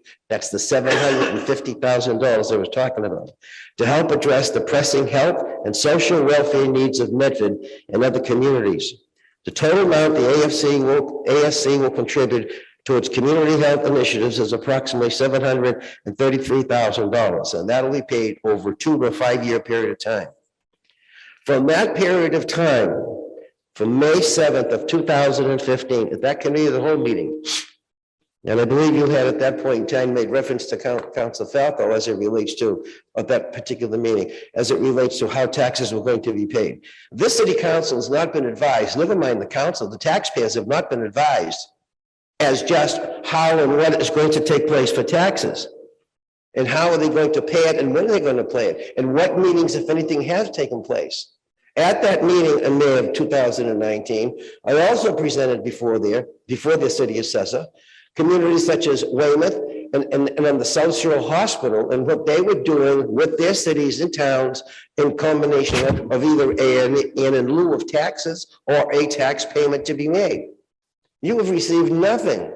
Nothing has come back, Mr. President, as it relates to this particular issue. I secured from the Secretary of State and the State Attorney General's office, there is no filing of any sorts other than the amendment that they filed in 12/4/2020, which was December 4th, of a change of address. They had the original address in Boston and now they changed it to 170. Now, just because they're built at 170 Governor's Avenue, same address as the Lawrence Memorial Hospital where urgent care is there right now, there should be no taking advantage of that being a tax exempt nonprofit. When Shields came in here, they made it perfectly clear that the linchpin to this deal was that they would pay taxes to the city of Medford on the ASC 16,000 square foot piece of building that they were building for $17,500,000. It's a damn shame that during this budgetary process, when you were setting and addressing your tax rate, nothing was presented as it relates to the anticipation of approximately anywhere from $5.5 million plus on an annual assessment of that piece of property, what that would bring in for taxes here to the city of Medford. I would strongly urge that before this council gets going again in January next year, that this issue is brought to your attention. We've heard all kinds of rumors, oh yeah, they're going to pay whatever it might have been. You have nothing from the assessor's office in this city that's saying, number one, they're going to pay. You don't have anything regarding the community health portion of $755,000 that's going to be paid over a 2 to a 5 year period of time for the health initiatives and concerns that you might have to be brought forward. And that was brought to the state's Department of Public Health when this was all presented. This is a real concern that I have. I'm very concerned over this because that's hundreds and thousands of dollars that potentially could belong to the city of Medford coffers. That could be used, whether it's in our public health department, our schools, our budgets, police, fire, whatever it might be. This is too small of a thought to be issued when in fact it's a big issue. And to me, it's such a big issue that it hasn't been discussed. I say shame on everyone who knows what that should have been done. This should not be a red herring coming up now to say, okay, why are we talking about it? We're talking about it now because nobody in the city has talked about it. And if somebody made a mistake in their commentary that's for profit, well, then so be it. If it's a for profit, not a not for profit, if it is for a for profit business, excuse me, you people should have this information. We, the taxpayers, should have that information. I don't understand. Has anyone behind this rail received anything on this matter? Council Penter, I reached out to the Lawrence Memorial, the hospital, and in regards to this matter, and they will be, it is a for-profit, and they will be paying taxes for 2021. So let me ask you this, Mr. President, directly. You had a conversation. Do you have anything in writing from them that says If you that? want something in writing, I will get something. in writing. I think the council deserves it, and I think your tax base and your tax rate deserves For the it. next meeting, And I think- I will have something in writing. I would strongly suggest that a council resolution go forward seeking that and not nailing it down. And for further information, Sue Sandberg is no longer She's no with longer here. Melrose Wakefield. This is an issue for the Board of Assessors. Yeah. So, right, Mr. President? Thank you. And I say, I will get that paper for you. Thank you very much. You're welcome. Okay.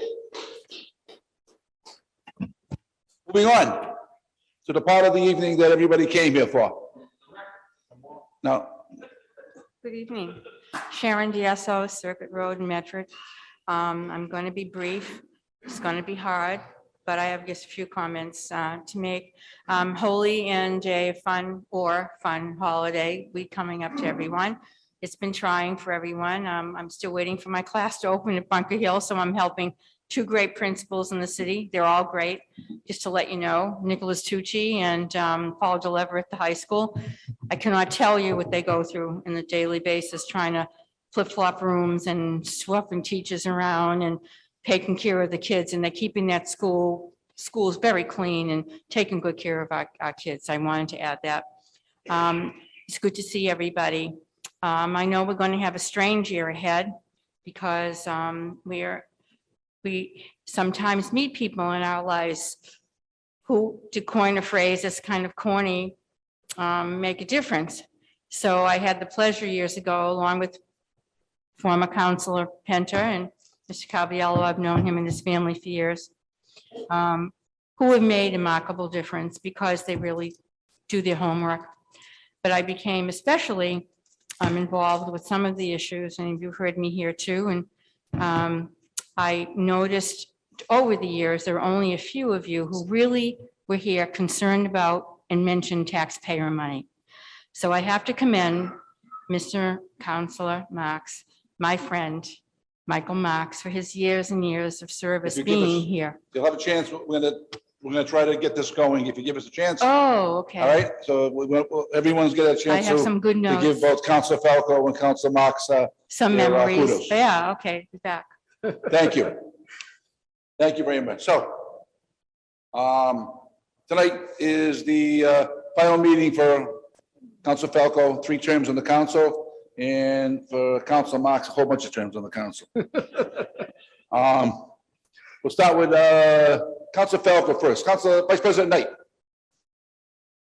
Well, Johnny, it's been a good run, brother.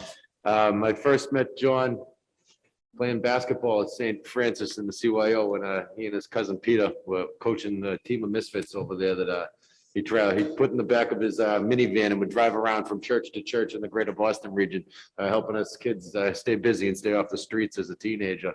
And since that time, I've always been very fond of John. Through our work in politics, we've been able to develop a great friendship, and it's something that I'm very thankful for, John. It's been great working with you. It's a pleasure. I feel like every year that I sit here on the council and serve, as the term goes by, we lose another friend. First it was Paul Camuso, then it was Freddie Della Russo, and now I'm seeing you go. And it's this transition in government and this progress that we're seeing in this community. That's great, but at the same time, we're losing a lot of great people with institutional knowledge, and you're going to be sadly missed. I always had a great pleasure working with you and a great time with you. A lot of laughs and a lot of fun. We didn't agree all the time, and when we didn't agree, we sure got at it. But when we did agree, we did a lot of great work together. So with that being said, John, congratulations on 12 years of great service to this community. And thank you to your wife and family for allowing us the opportunity to have you as well. It's been a long run. It's been a great run. And I'm sure that this is the last we're going to see you in the field of politics. Thank you. Council Biss. Thank you, Mr. President. Couldn't say it better than Councilor Knight, but it's been an honor to serve with you. You were the first council president when I came on, and 2 months into that term, a global pandemic started. And I always appreciated your thoughtfulness and communication, leading this council through unprecedented times. We've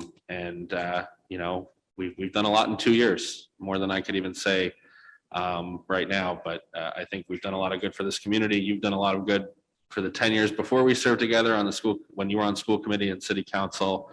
I think you may have joined the school committee as I was leaving the Medford Public Schools, and we had some difficult budgets back then after that 2008 recession. And I know that you worked hard with Councilor Scarpelli, Paulette Vanderkloot, and many others to keep all of our programs intact. So you've had an impact on me directly, both as a colleague and as a leader before that. And I really appreciate your service. Thank you.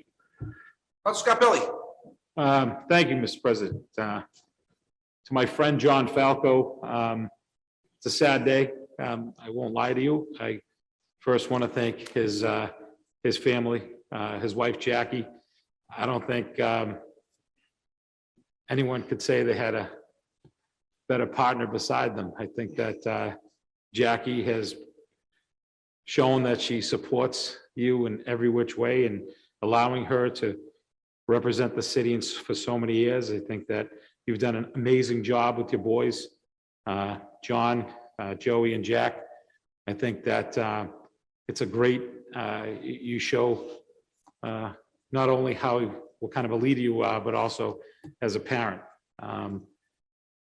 If only one day you could dress down and make me feel okay about how I dress. He just couldn't do it. I thought maybe today you'd show up with that fake tuxedo shirt, and but you didn't do it, John, and I applaud you.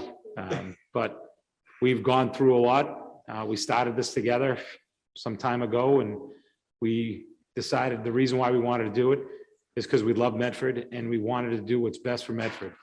And you stepping up and challenging the mayor for the most important seat here in the city, I think shows a lot in who you are as a person. Thank you. And a lot of phone calls. I mean, I think other than Dina and I talking, I think you're probably in the top 3 phone calls, that we shared. And we didn't see eye to eye in some things, but we always respected each other. And I think that's what we see that we're lacking in society. it's okay to disagree. But always have that respect for each other. And I think that you've done that. You've been a great example of that. And I called you my friend before we started this journey. And hopefully I call you a friend for 100 more years. So thank you for everything you've done. It will be sad. I think that a lot of times when I look across the room, I look at my two colleagues to look for support and something I said or something somebody said. And all you guys have to do is show me your eyes, and especially with these wonderful masks. And your friendship and guidance is something that I'm going to miss as a counselor, but I know we'll be together for a long time. So you've made your mother and father very proud. You've made the Falco name very proud. Thank you. And thank you for everything. Thank you, Councilor. Councilor Morell. Thank you, Mr. President. Yeah, I mean, it's hard to say what hasn't already been said, but I think just personally, I want to thank you, John. You've always treated me, even when I was first running, just as a friend rather than a foe. Even if we didn't always agree on issues, you always were magnanimous and polite, and something that goes a long way in politics. I've been happy to sit next to you for this past year, just to have someone with institutional knowledge beside me, a little comic relief sometimes, and also just similar to what Councilor Scarpelli just said. Just sometimes you have to. Everyone has to make sure they heard the same thing. So I appreciate that and your willingness to chat with me. And also what Councilor Bear said, you were the first council president I work with, and a truly challenging and wild year. And I know you worked your hardest to navigate a strange space. And many times when, the council was pretty acrimonious internally, and I, can see that's not easy. And I really appreciate your work on that, and just your dedication to the city. And I just want to echo my fellow councilors and thank you for your service, and wish you all the best, whatever may come next. Thank you, Councilor Morell. Councilor Marks. Thank you, Mr. President. I truly believe we shouldn't recognize anyone if they're not here for over 20 years. But with that being said, John was the only guy that you can get in a disagreement and an argument with that was so nice that you didn't realize you were arguing with him. Really, John was nice about everything. I don't ever remember a bad word said about John Falco. John, I refer to as someone that walked soft but carried a big stick. And, this council, over the 6 years John served, made some major changes to things that people in the public may not know or didn't receive press. But it was John Falco that revamped our whole budgeting process.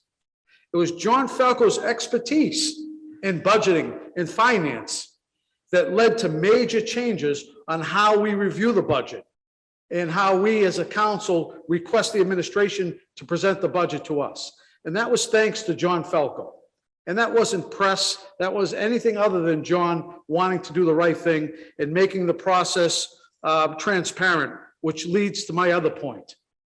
It was John Falco during this COVID period for the last 22 months that stood up and said, we need to still operate government.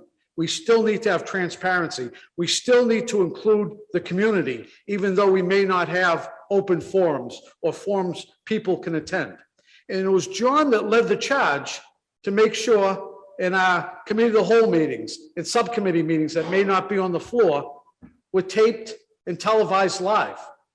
That was John Falco. Now that didn't get a ton of fanfare, but when you talk about transparency, John just didn't talk the talk, he walked the walk.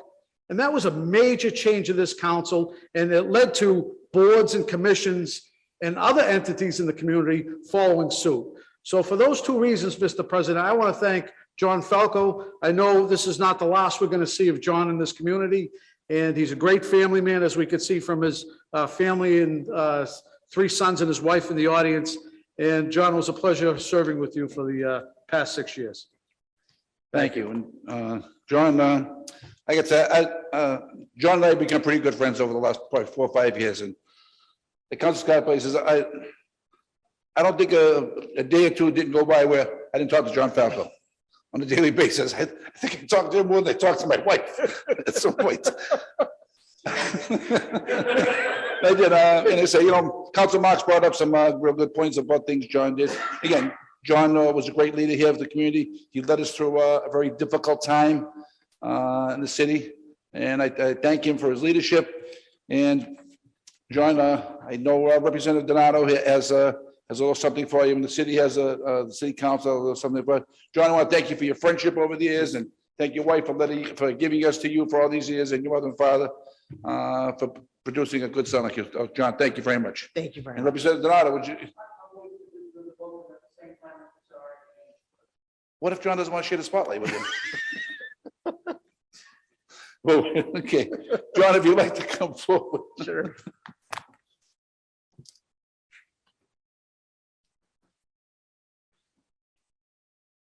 John, on behalf of our other councils here, we have this plaque for you for your years of service to the community, and I want to thank you.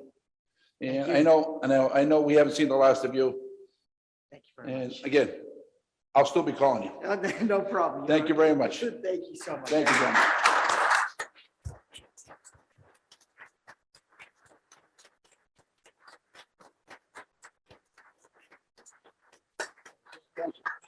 Yeah, must be.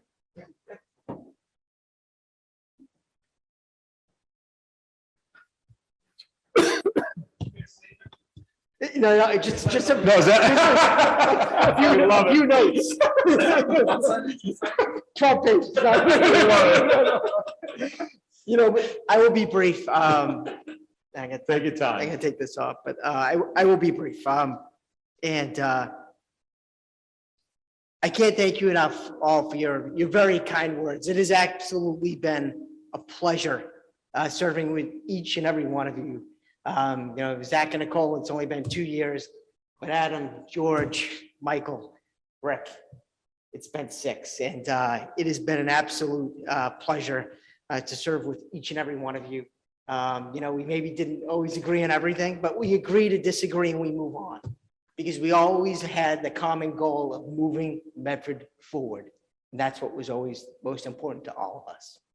And, the council always works well when we work together. And, but there are disagreements. And we've had disagreements, but we move forward. And I think, we've been a really good team, and we've got a lot of work done over the past 6 years. So I thank you. It's been a real pleasure working with each and every one here. I want to thank, everyone here tonight, for those that are at home, and especially thank my wife Jackie in the back and my 3 sons, John, Joey, and Jack, for all of their support throughout the years. To be a selected official, to be a successful elected official, you really need that support at home. And Jackie and the boys have always been very, very supportive. So I want to thank them for their love and their support through the past 12 years. It's been an absolute honor and a privilege to serve the city of Medford the past 12 years as a member of the school committee and as a member of the city council. And I can't thank enough, thank you enough for having the residents enough for having the confidence in me to be reelected numerous times to the school committee and to the city council. During my tenure of the school committee, I had the opportunity to work with some great people and to make, improvements both inside of the schools and outside of the schools, new science labs, field of dreams, updated technology, updated vocational school, renovated swimming pool. But that comes when you work as a team. And we did that on the school committee. We had the honor of working with some really great people, Paula Vanderklut, Emery Cunha, Sharon Guzik, Billy O'Keefe, Bob Scarry, Erin DiBenedetto, and my good friend, George Scarpelli. Like you said, George, we came into this 12 years ago. And, I remember working really hard on the school committee when we came in, and we had all kinds of goals. And I think we accomplished a lot of those, and we left it a better place. But that continues, and that the next group is stepping up, and they're making progress as well. And on the city council, I had an opportunity to work with some great talented people and spearheaded some projects here as well. And like I said, even if I spear something individually, or if any of us had something individually, it always takes the support of your colleagues to move it forward, like cameras in the It's in the committee, the hall of the city council office, to televise all of our meetings. Support of having our, community police meetings moved out into the neighborhoods. Those are things that zoning reform, and those are things that I like to think that I led on, but it takes support from your colleagues, and you've all been very supportive. So I thank you for that. It's been, like I said, it works well when the council works together. And, together we moved a lot of, projects forward. And I thank you so much. President Carviallo, we've known each other for years, and you're right. I think there are many days I do talk to you more than I talk to Jackie. But, it's our passion for city politics and making the city a better place. Councilor Knight, you've been great to talk to, probably one of the smartest people I know in city government, who knows how things work and, process, procedure, and you've always been on top of that. And, I thank you for all your help and guidance there. Councilor Scott Pelley, our friendship goes back a long way. And, there were many times where, we'd have serious conversations, but we'd laugh a lot along the way. And that always helped. Councilor Marks, the senior statesman of the city council. I can't even tell you how many times, probably over the past year, I looked at you and I said, well, you know what? He's right. He's absolutely right. Just a year? I realized just over time how, but it's funny. I mean, you had the experience has been valuable. And I think that's something that we always have to remember, I think, as counselors, moving forward, is that there's processes and there's procedures and they're there for a reason. And, you would always make a good point, say, this is how we're supposed to do this. And a lot can be said for that, because when you don't have processes and procedures, things fall apart. And it's important that we follow those processes and procedures and whatnot. And I thank you. It's been a pleasure serving with you. And thank you so much. Fred DeLaRusso, not here tonight, but he was someone that I truly enjoyed sharing, working with over time. I maybe didn't agree with him all the time. That was great. The ripping paper. Yes, that's like Fred's calling. Fred,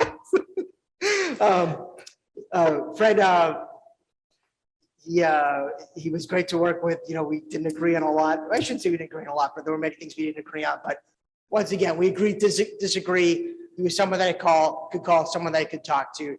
And he was fabulous to work with. Zach and Nicole, like I said, we only worked together for 2 years, but you've been great to work with. I know if I ever Nicole's on screen here, but I know it's always been, if I need to call you and talk to you, it's always been a pleasure talking to you. You always take my calls, and it's been great working with the both of you. So I thank you very much for your time, and I thank you for working with you. You've both been great. And, and I also want to thank Mayor McGlynn and Mayor Stephanie McChini Burke. I worked with them both on the school committee and on the city council for 12 years. They, leadership starts at the top, and they led a lot of great initiatives and did a lot of great work. Representative Donato, you've been a friend for many years, and it has always been a pleasure working with you. I thank you for your friendship and for your advice through the years. You've been great to work with. If I ever had any questions regarding what was happening at the state level and how it was going to impact our city, you were always there to answer and answer the call. And I thank you for that. Representative Kabali and Representative Barber and Senator Jalen, I thank them as well. And it's been an honor to work with all of you. And thank you to the department heads. There are many department heads that we have here at City Hall. There are many that don't work here any longer. I want to thank them, both those that are here and those that aren't here any longer. I thank them, and I thank all of the workers in the city, in the city of Medford, in the school system that are here day in, day out, making it happen. The policemen, the police officers, the firefighters, Like I said, everyone in our school system, thanks to them. You take a look at the people that, we don't think of that, not that we don't think of that often, but the people that are always there working 24/7. There's a water leak in the middle of February and someone's, in freezing water trying to repair it to make sure that people have running water in their neighborhoods. And those are the people that, they're not recognized often. They're not recognized as often as they should. And I want to thank each and every one of them for all of their help, all of their support, answering my phone calls when I had questions that needed to be answered. So I want to thank them as well. And Larry Lepori, thank you for being here every week. I apologize that you have had to look at the back of my head for the past 6 years. But it has been an absolute pleasure working with you. You've always had a smile on your face. You've been great to talk to. It's always nice to see you when you drop by with the agenda on every Friday. So I thank you for being a good friend through the years. And I want to wish Justin and Kit good luck. I hope you enjoy this as much as I have. This has been a thrill of a lifetime to represent the residents of our great city. And I want to wish you well in the future years and in the term ahead. On a personal note, I want to thank my campaign committee and all my friends that have helped out with the various campaigns over the past 12 years. I believe they say it's not about the destination, it's about the journey. And it's been an amazing journey over the past 12 years. I have met a lot of friends that will be friends for life.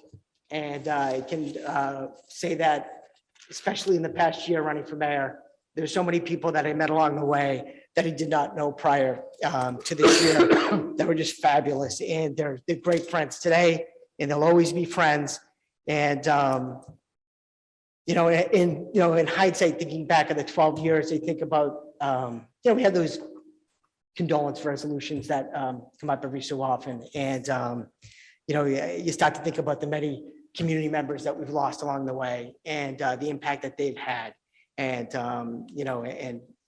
I just, they bring back fond memories, the people and the impact that they've had on our community. And they had a big impact on what we do here each week as well.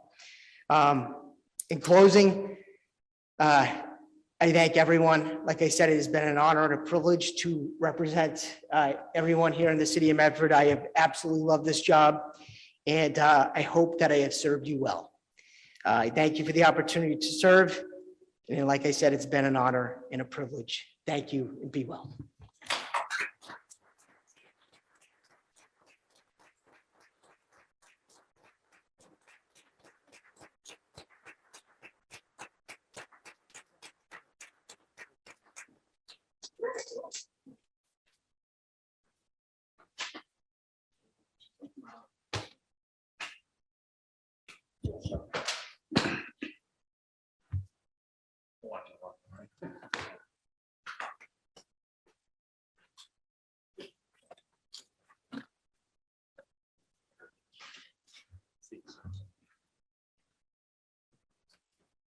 Thank you. And last but not least, Council Marks. So tonight, close to 40 years of institutional knowledge is walking out this door. And like Council Falco said earlier, institutional knowledge is key, and who to call and who not to call. But again, I want to thank you, John, and thank you for your many years of service. So, Council Knight. Well, it's only been 8 years, huh, Michael? It feels like 8 minutes underwater.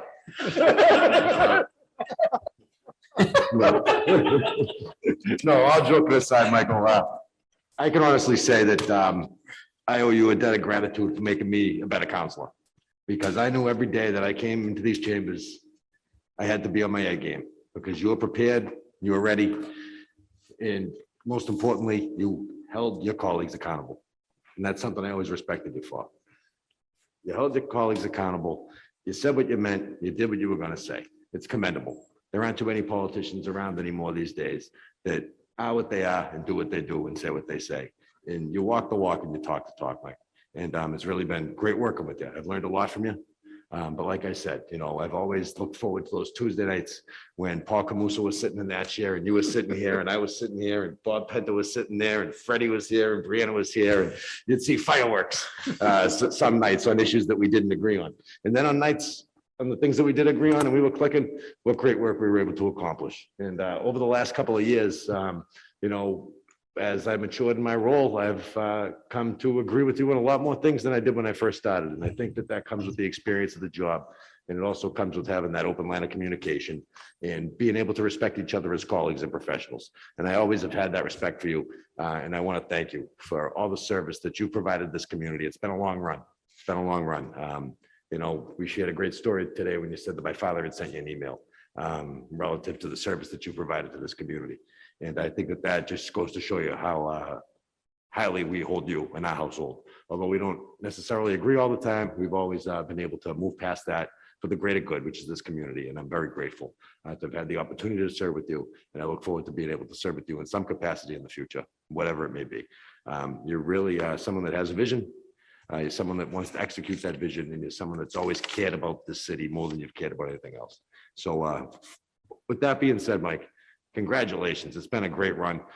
You've been here for a very long time. I can remember the first time I met you when I was, just out of college working for Senator Shannon, and you were running for city council. And Billy Wood was giving me the business for holding signs for Paul Camuso because I was coming out of the senator's office. And that was how many years ago? Geez, So with Mike, it's been a great run. I could go on and on and on and pat you on the back, but I think you know what you've accomplished. You've always been someone that's been putting results before the rhetoric, and someone who's always been able to walk the walk and hold his head proud because he's been able to look at the mirror every morning and done what he's believed is right. So thank you for that. Thank you. Congratulations. Councilor Bears. Thank you, Mr. President. Councilor Marks, I think probably in these past 2 years, I've been in more meetings with you than any other counselor. We've served on subcommittees, obviously these meetings, committee of the whole, and your historical knowledge, your understanding of something that started 20 years ago and we're still dealing with it now, I think has been incredibly helpful to me in the smallest situation to the biggest situation. But I also have to echo Councilor Knight. We've had a few knockdown dragouts here. And Welcome. Yeah, no, and it's every time I'm like, maybe I'll be a little less anxious when when Michael gets that bulldog attitude on and he's coming at you. But it makes me think about what I'm doing, what I'm bringing to the table, the argument that I want to put forward at that specific moment. We even had one tonight, and I'm glad we're going out on the same page that we've been going on the whole time, because exactly what Councilor Knight said. You make me a better counselor. You make me more knowledgeable about what's going on in the city. You changed my mind more than I expected when I started. And not only that, you've been in public service as long as I can remember here in Medford. I remember, holding out a sign in 2003 for Bruce Kulick because his daughter was in my elementary school class, and your signs are out there and they have been ever since then. So that can't be understated, what you've given to the city, the time, your family, and your service. And I think it will be missed. And it is definitely deeply appreciated by and evidenced by the many, many times that you've been reelected by the residents of this community. So thank you. Thank you. Thank you, Councilor Bears. Councilor Scarpelli. Thank you, Council President. First, again, I think we owe gratitude to Mike's wife, Lisa, his daughters, Gianna and Olivia, and son, Evan. I think that when we've talked, you talk so proudly of your children, and it makes me a better father. As a person, when I got that phone call, when you called me and said, Georgia decided to step down, whether you realize it or not, it got choked up. And because I think that what Michael Marks has taught us is to love Medford, be true to who you are, and fight for the community members, whether you know them or not. Everybody talks about charter review and wanting to have precinct or ward representation. Michael Marks is a great example why that might not help, why that might not work. Because Michael Marks worked as hard as he could for someone that lived in Wellington Glenwood, for someone that lived in Hillside, or some are from West Medford and North Medford or South Medford. You worked hard for every single person. Not only that, you were prepared. And I think I said this, probably one of the most impressive evenings. And I remember that night that you came out and talked about an issue, and you were so thorough and so prepared that I don't know how we as a council couldn't support you. And I think that's what you've always done, because you believed in what you wanted to say.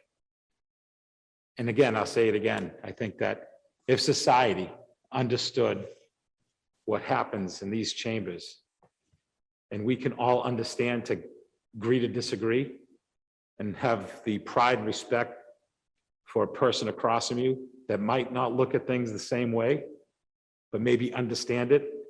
Because I tell you, a lot of times I didn't agree with what you were saying, but I had to take a step back like my dad taught me with his Jesuit upbringing, to put yourselves in that person's shoes. And I realized a lot of time, boy, you don't wear 2E, and my feet hurt because I stood in your shoes so many times and realized, wow, that man is right. And most of the time is because you loved Medford. And it's going to be tough, because one thing you realized is what a good man you are. And a lot of people, you know, when you first got on that, oh, that Michael Marks, he's something. He's just an angry man, and he's just not a good man. And then you sit with the man, you realize what a great individual, what a great father, what a great husband, what a great friend. Because I tell you, Mike, when I might have something down with my family, you were there. The phone call was there. It had nothing to do with city council. You know, whether it was an edible arrangement for my daughter when she was going through a tough time. And when I said today is Council Marks' last day, she says, I have basketball. Can I watch it? I said, you can watch it. But she really wanted to be here because you make impacts on people's lives that you don't even know. Thank you. So I will tell you, I know that what you've given this city, I don't know if people really, truly appreciate it until you're gone, but you have made a fighter out of every single one of us and taught us how to do it the right way. So my friend, thank you for all your years of service. You set a path that people should follow. That passion should be in our hearts, no matter if you're here a year or 44 years. And I will carry that on with me until my last day in the seat. And you'll always be my friend. And I think that's what's more important. So thank you. Thank you. Thank you. Thank you. Council Morell. Thank you, Mr. President. Council Marks, I mean, it's no secret that we don't always agree, but I have always truly respected just the amount of homework you do before every meeting. And I can see it, you know, on the papers next to you, the amount of preparation you come to meetings with and ready to speak. And I don't think a meeting has gone by where you haven't asked a question or raised a point that's made me, you know, kind of rethink or reframe how I'm thinking about a topic. It may not totally change my vote, but it absolutely provides a perspective that I didn't think of and is so needed and so welcome in these meetings. As someone who, perhaps my signature is my brevity, I am truly impressed and amazed at your ability to speak at length on topics and not repeat yourself. It's truly, it's unlike anything else anyone else can do. And it's very impressive. And really, in the 2 years we worked together, you've never phoned it in. I think even at 11 p.m., which maybe sometimes some of us would like you to phone it in, if it was an issue that you were passionate about, that residents cared about, you were ready to fight and you were ready to speak your piece on it, and that's absolutely admirable. And as Councilor Scarpelli just said, in my door knocking campaigning, talking to residents around the city, I've met many, many members of your fan club, people who are very appreciative of the work you do and you as an individual. And you leaving the council, you're going to be deeply missed by the community. And I thank you, as others have said, for challenging me to be a better counselor. And just I have to come to every meeting and be on my toes because of you. And I thank you for that and your service to the city for so long. Thank you. Thank you. Thank you, Council Morell. Council Falco. Mr. President, I'd like to thank Michael for his many, many years of service. You've been a great colleague. You've been a great friend. You've always kept all of us on our toes, and that's a good thing.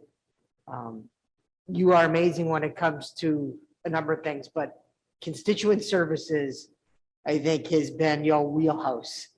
No matter who I talk to, I talked to Councilor Marks, in your, just the way you know so much about everything with regard to the issues that are happening in this city. And like I said before, you bring that institutional knowledge of how things have been done before in the past, or maybe if something has changed. And then you point out why it has changed and why it's important to do things the way we're doing things. And that's been huge. And it's been great serving with you. It's been very educational.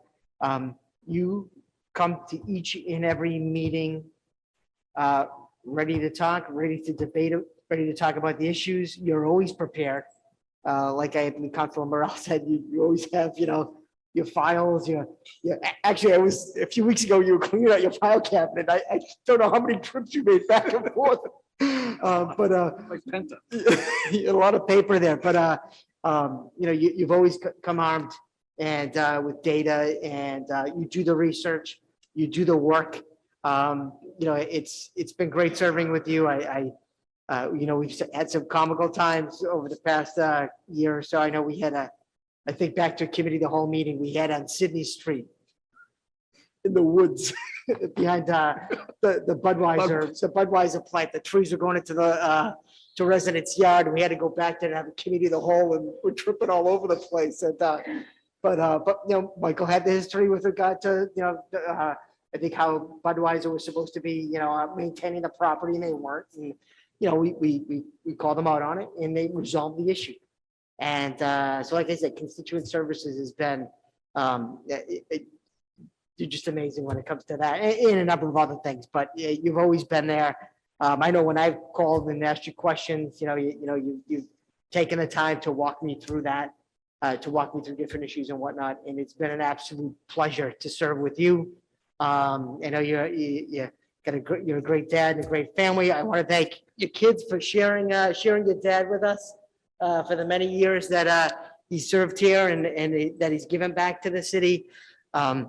It's hard to believe it's been 20 years, but I want to wish you well moving forward. I know you'll still be involved. I know you love living in the city of Medford, and I know you love being involved, and I can't thank you enough for the guidance that you've given me through the years. And it's a little story. I'll tell a little story really quick. Back when Michael was first running for council, I got a call from a mutual friend, Dr. Wood. And he said to me, I need your help. And I said, oh, what do you need my help with? He's like, I got a friend running for city council. And I said, who is it?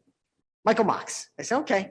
He's like, I need you to hold signs on election day. Can you help me out? I said, yeah, I'll help you out. So I held signs for Michael in his first campaign. And,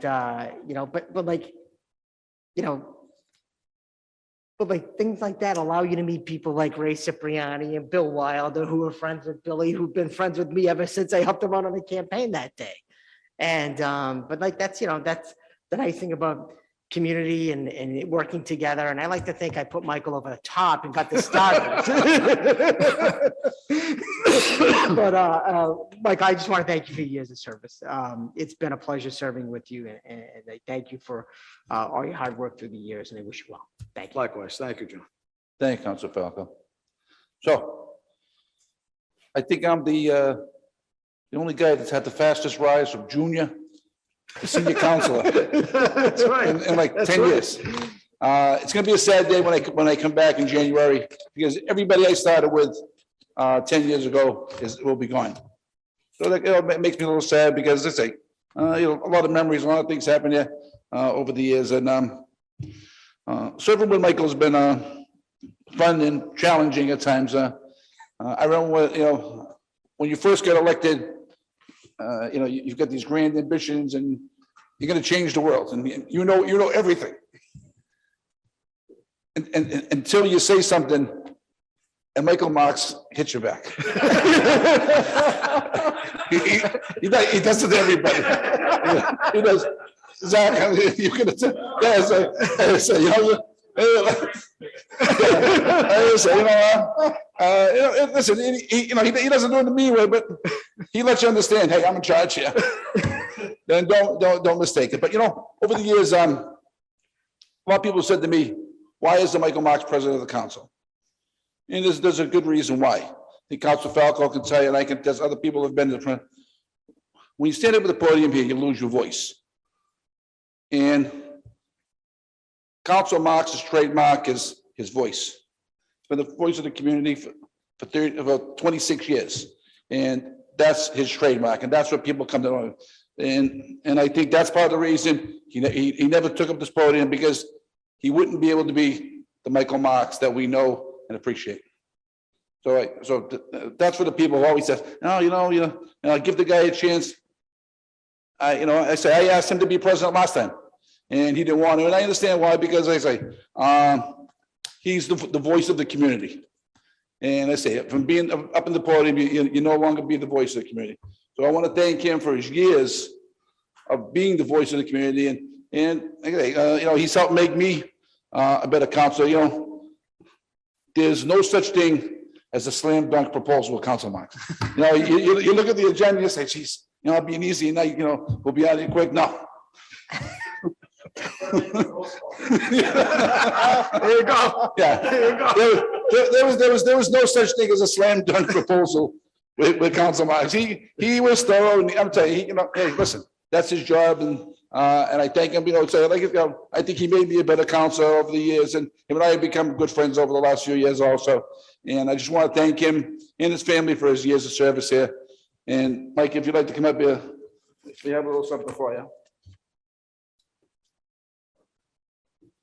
Well, he called me and he said, Rick, don't get me a chair. He said, I don't want a chair. So I didn't know what to get. Well, according to it's 10 years, and but he didn't want a chair. Listen, I don't think I want a rocking chair either when I go. But on behalf of the council, I want to present you with this clock. Beautiful. Thank you. Thank you. Thank you very much. Thank you. Mr. President. Thank you. Thank you.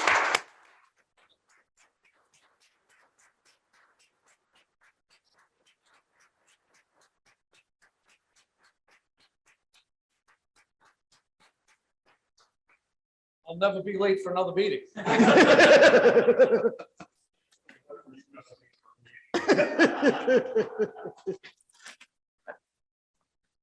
Thank you, Mr. President. This is bittersweet. It's been a long run, and I've enjoyed it. Tonight's go around with all the councilors, I would recommend for the next council, try doing that once a week. Try turning to your colleague and saying, thank you for doing this. Thank you for doing that. It really goes a long way. It's remarkable. Some things have changed over the last 30 years. I have gray hair now.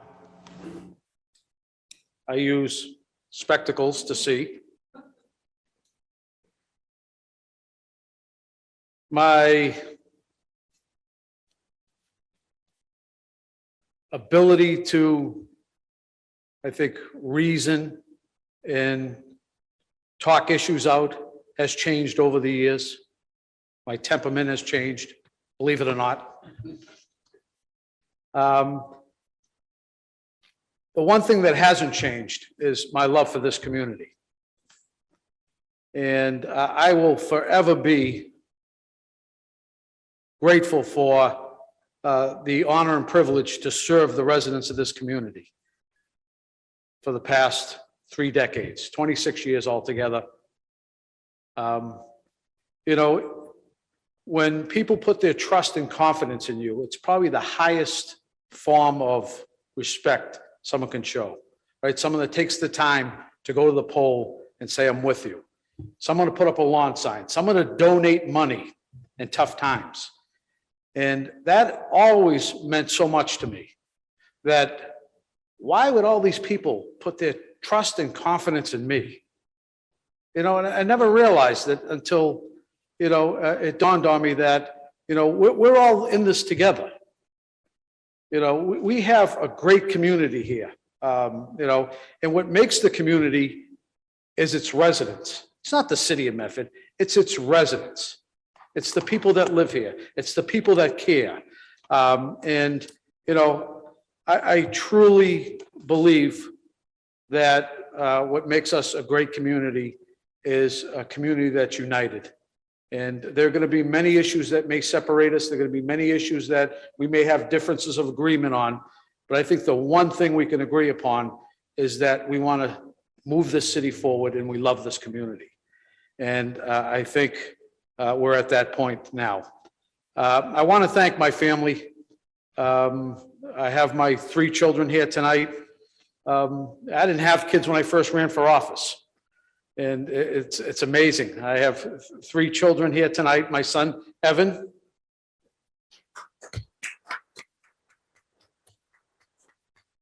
Who's finishing up his studies at UMass Amherst. My daughter, Olivia, who just took her test and is now a registered dietitian. And my oldest, my daughter, Gianna, who is a first grade teacher. And I can't begin to say how proud they've made me over the years.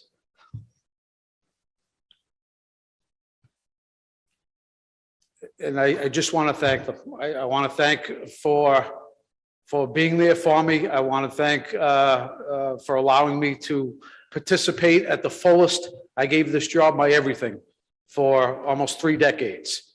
And no matter what people say, and I don't have to tell my colleagues, it takes from your family life. But I signed up for it. I wouldn't change anything. I signed up for it, but my family was there every inch of the way through good times and bad times. And I want to thank my 3 kids. My biggest supporter, my rock, my wife, Lisa, is at home tonight. Anyone that knows my wife, Lisa, knows that she's not one for the limelight. She never has, never will. She's always been consistent. And, you know, the one reason why I was able to do what I did for so many years and do the research and study and do the things that I needed to do and be at events and everything a politician does is because I had that rock at my house. I had the foundation, the beacon that my wife served as, raising the children and being the supportive wife and mother. And without that, I wouldn't be anywhere. So I'd like to thank my wife, Lisa. I want to thank my mother. My mother started me off with family values back 55 years ago. And it was her guidance over the years that shaped how I voted. And I never realized it until I took a step back and said, this was my mother that gave me these particular values. This was my mother that raised 4 children as a single parent. It did her best to give us a roof over our head and provide the opportunities that she did. And I will forever be grateful for my mother and her support over the years. I want to thank my in-laws, Linda and Vincenzo Federico. If you ever came to one of my fundraisers, they used to make the best thick pizzelles, not the thin ones, the best thick pizzelles. And when you came in the door, I'd go to shake a hand and they would go right over to my in-laws and get their pizzelles. And I think most people were there to get the pizzelles, which was fine. It was fine with me. And I just want to thank my in-laws, Linda and Vincenzo Federico, for the many years. I want to thank all the volunteers in the community that served on boards and commissions. Talk about being behind the scenes. Talk about volunteering, right? And this is the very heartbeat of the community. It's the volunteers that are out there. It's the people that are doing this, not for any praise, but because they love the community, because they want to do better in the community, and they want to see our city progress forward. So I'd like to thank all the countless volunteers that I've been involved with over the past 30 years. I want to thank the countless community groups, civic organizations, that we're all come in contact with on a daily basis. And as Councilor Falco alluded to, this was never about me, honestly, and I still feel the same way. Someone just looked up at the clock. I got a lot of pages ahead of me. I got a lot of, I got a page for each year, so just bear with me. But I want to recognize at this point, I've never done this before, I want to recognize the city workers. The city workers are the heartbeat. They're the lifeline of this community, and they get very little recognition. And they do tremendous work on a daily basis. This city doesn't operate by chance. It's because of the hundreds and not thousands of city employees that make this city function. And I'd like to take the time to recognize an office we deal with on a consistent basis, the city clerk and the registrar of voters office. I'd like to recognize Clerk Kurtubise, who has been the city clerk for the last several years and probably one of the best appointments that I've been involved with. And I appreciate you and everything you've done for the city clerk's office, Mr. Clerk. I want to thank Sylvia DiPlacido. I want to thank Jennifer Grogan, Janice DePace, Evelyn O'Rourke, Dorothy Donahue, Janice Joyce, Sandy Gill, Joan Lamone, and Haley Brogan for their work in the city clerk's office. I want to thank my good friend, Larry Lepori. Larry, you sat in that corner for many years. People would ask me, what does that guy do in the corner? I said, he's the city messenger. He's a very important job. And Larry, I consider you a friend. You've held that position with distinction, and I look forward to seeing you around the community. Thank you, Larry. I want to thank the people in the building department. Commissioner Paul Moki, a gentleman that's been in this community a number of years and handles the day-to-day operations of every building function, every permit. It's a giant job, and Paul Moki has done a tremendous job. I'd like to thank Amy Tenaglia, Dennis McDonald, Jeff Fargo, Kenny Lanzilli, Mike Malaberba, and Paul Smith in that office. I'd like to thank Director Pam Kelly and the Council on Aging, who deals with our seniors and provides senior programming and has done a tremendous job. I'd like to thank the people at the Department of Public Works and Engineering, Commissioner Brian Kerens, Mary Manise, Phyllis Sorboni, Darlene Luke, Steve Tenaglia, who's in the audience. I've probably bothered Steve Tenaglia over my 26-year career than anyone else in the community. And Steve, I appreciate the attentiveness that you've done over the years. I appreciate your working on behalf of the residents of this community. And no matter how big the crack was in the sidewalk or the hole in the street, you were out there when we called. You made things happen. And Steve, I will always be grateful for your service. Thank you. I want to thank Mike Nestor, the park foreman that keeps our parks up to snuff.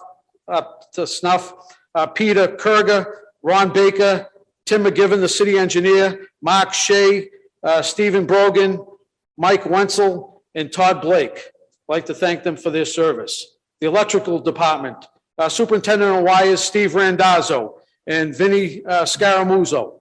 I'd like to thank them for their service. Information technology, Mike Ferretti, the director. I'd like to thank the law department, City Solicitor Kim Scanlon and Janice Spencer.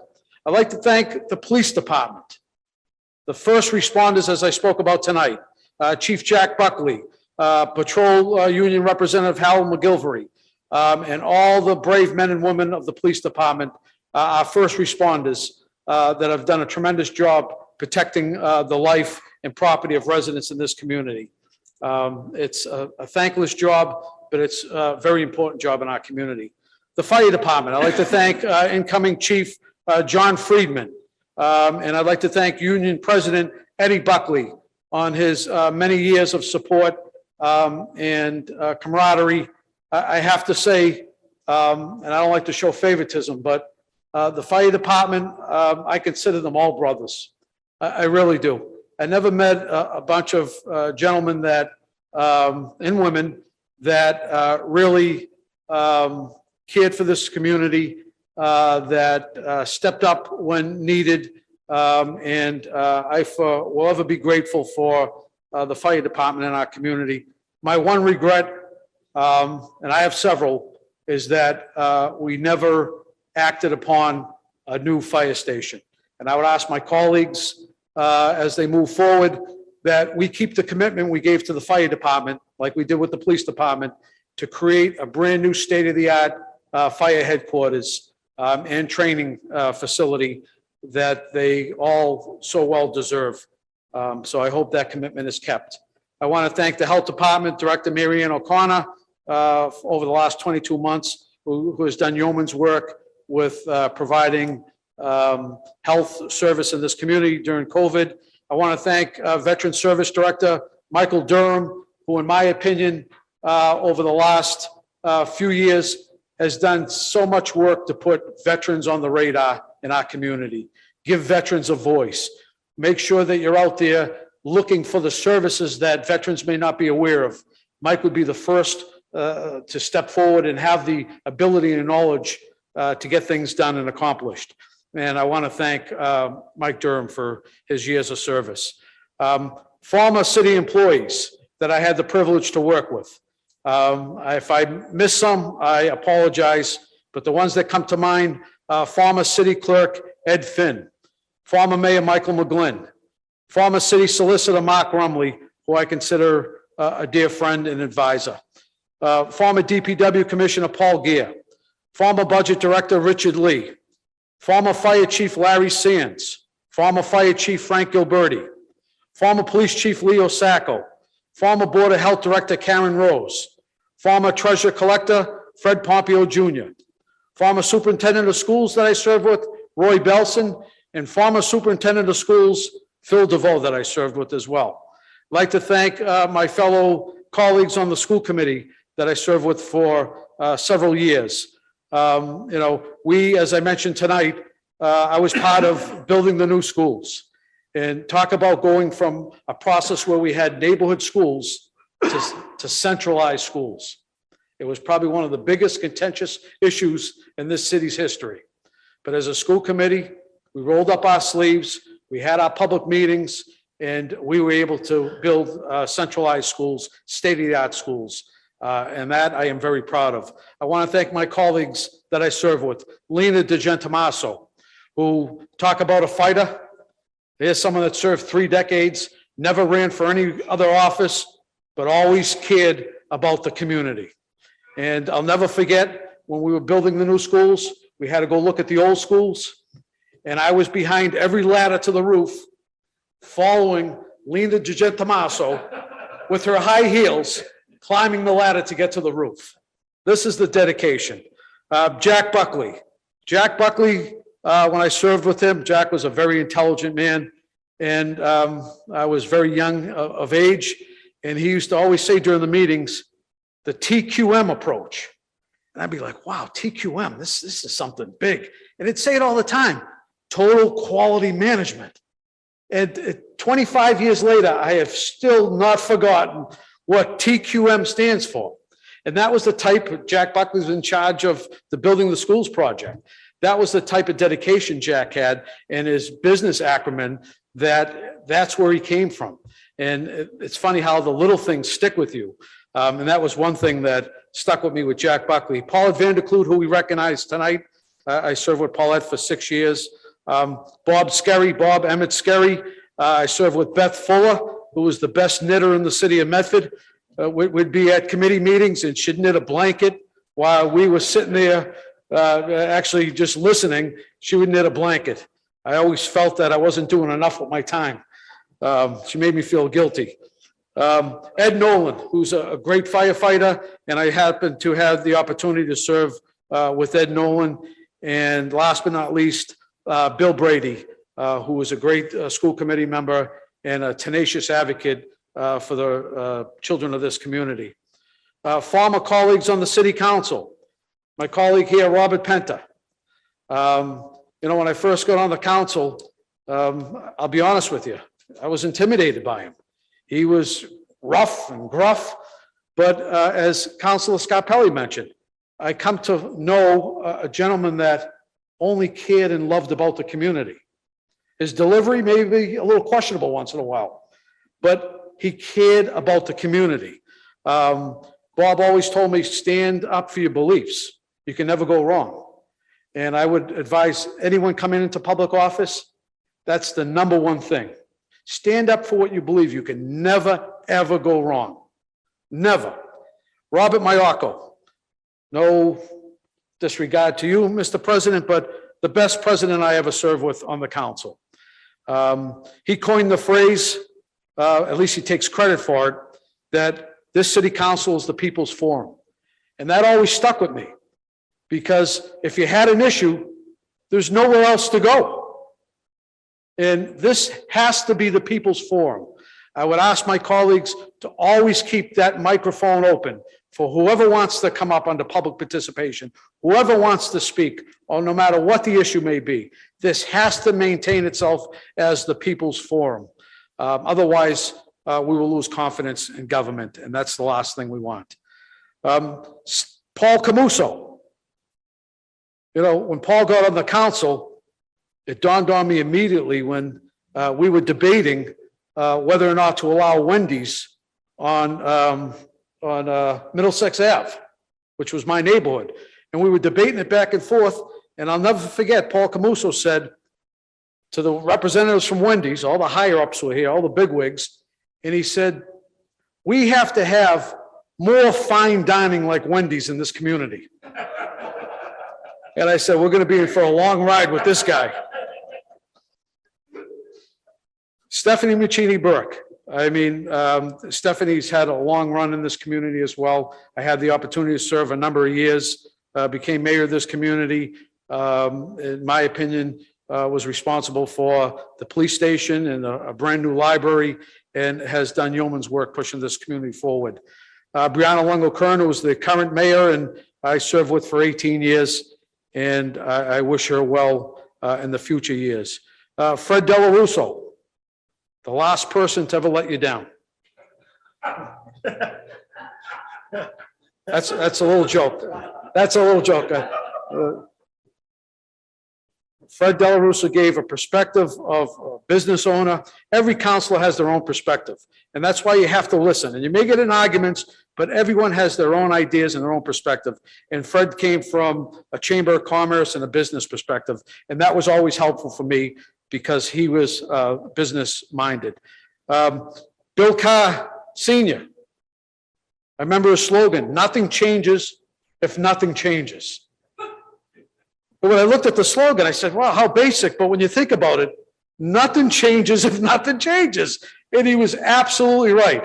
And I'll never forget that slogan. And I consider Bill Carr a good friend.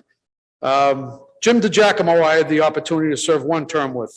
And Jim was an excellent city councilor and a real people person.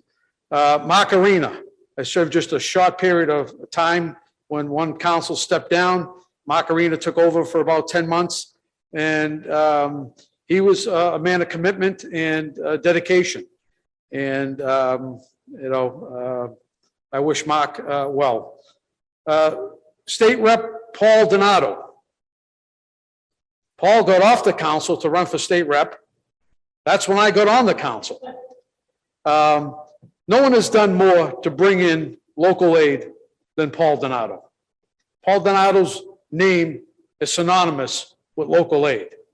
I mean, I don't want to go through the laundry list, but just take a walk into Chevalier Auditorium and look at the brand new seats and look at the air conditioning. And that wasn't done for any other reason than we have an advocate in the State House, Paul Donato. A little known fact about Paul Donato, and I hope you don't mind me sharing this, because I know you're not a vain person. Paul Donato was one of the original signees on Methods Incorporation papers in 1892. And 1892, yes. I want to thank you for your many, many years of service, Representative Donato. And I consider you a friend as well, Representative Donato, and always will be supportive. My present colleagues, And, we have the two newest colleagues, Councilor Beers and Councilor Morel. With COVID, we didn't have a real opportunity to get to know each other and, or know where you were coming from. And I think that may have been some of, maybe, I don't want to say tension, but maybe some of the misinformation. And I know you both have great intentions.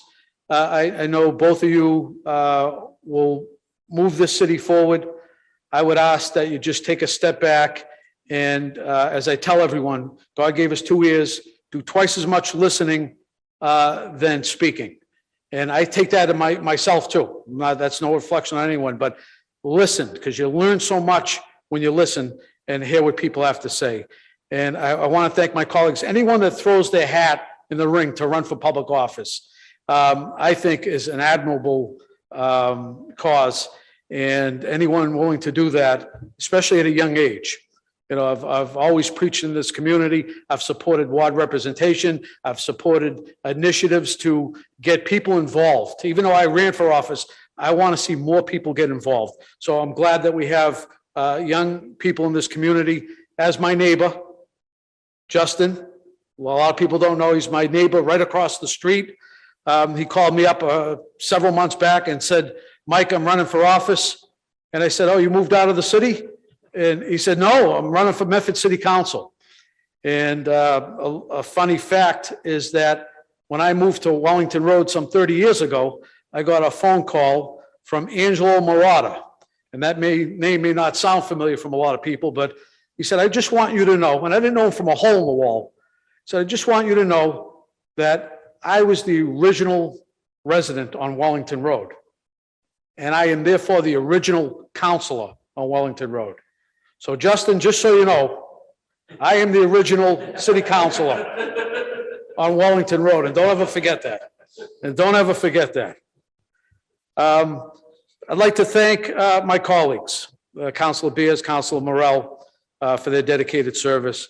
I'd like to thank Councilor Falco, who I stated earlier, made meetings more transparent in this community, made the budget process a far better process in this community, and just lent a sense of calmness to this council that I am appreciative for. And I want to thank you for all your years of service and the years of commitment to our community. Adam Knight, I mean, who's done more for working families? I didn't know half about what he was talking about unions and about living wages, but it was Adam Knight that brought the issues up, and Adam Knight that fought for the unions in this community and fought for working families. It made sure that they were at the forefront. And there were many issues that I learned about listening to Councilor Knight. And I have to say, I will forever be thankful for opening my eyes up to those issues in the community. Talk about a parliamentarian. I mean, when he first got on the council, I said, oh, this kid's in for trouble. Oh, I'm going to get him. Until he started calling Rule 7, Section 16, 30. So what's this guy doing? But when did he learn this stuff? And sure enough, he was the parliamentarian, and I have to give him credit that he picked up on that second nature. Maybe it's his legislative experience and his commitment to this community, but I want to thank you for your friendship and years of service as well. George Scarpelli. I mean, I refer to him as Coach Scarpelli because George has done more for youth sports in this community than anyone in the history of the city. And I'm not just saying that because he's sitting here.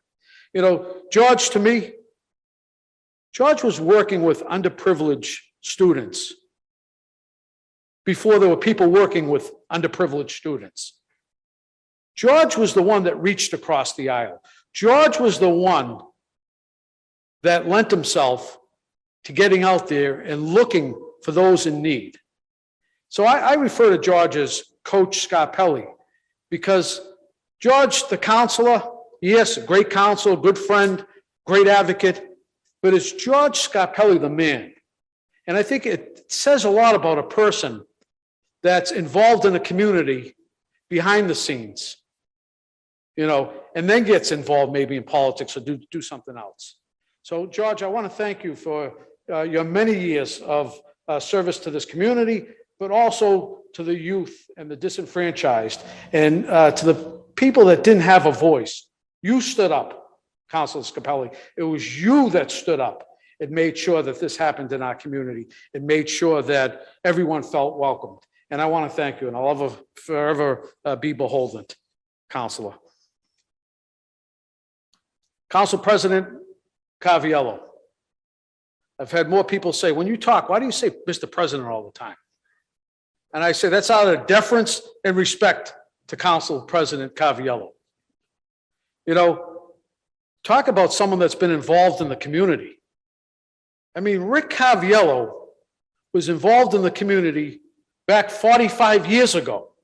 I remember when I first ran for public office, it was Rick Caviello that was sponsoring students, that was giving out, part of all the civic organizations, giving out certificates and scholarships. It was Rick Caviello that worked with families, that had food insecurities, and still does to today.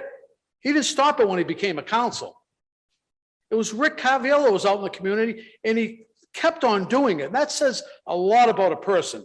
He didn't drop and say, now I'm a counselor. He kept on doing what he always knew, and that's helping people in the community. You want to talk about helping people? You turn around, and it was Councilor Caviello who led the charge to make sure veterans that were in need of home repair, that maybe couldn't afford to fix a leaky roof or add a handicap ramp to their home. It was Councilor Caviello, without any fanfare. He wasn't looking for any fanfare. It was Councilor Caviello that stood up and made sure these things happened. And I will forever be grateful for your leadership over the many years. And I consider every one of my colleagues a friend. And I hope we maintain our friendships. At this particular point, I know I'm getting long-winded, but I wouldn't be myself if I didn't mention my friends for decades. And this is probably where I get into a lot of trouble, but I'd like to recognize, to the best of my ability, people that have been with me for 3 decades, or very close to 3 decades. And, you know, people that put their trust in me, and I still don't understand why. But people I consider my friends, and people that have been with me for many years. I want to thank, in the front row, Bill and Jeannie Wilder. Been with me for many years. I want to thank Jim Silva. I want to thank Ray Cipriani, who's in the front row. I want to thank Ray Scaffo, John Puccio, John Pompeo, Gwen Blackburn, Bill Polcari, Bill Carr Jr., Henry Millerin, Charlie Cohen, Tony D'Antonio, Mo Sheehan, Mark Frangillo, Marsha and Dennis Karen, Gus Napoli, Milva Ricci, Maureen Kaczynski, Sharon Diesso, who's in the audience,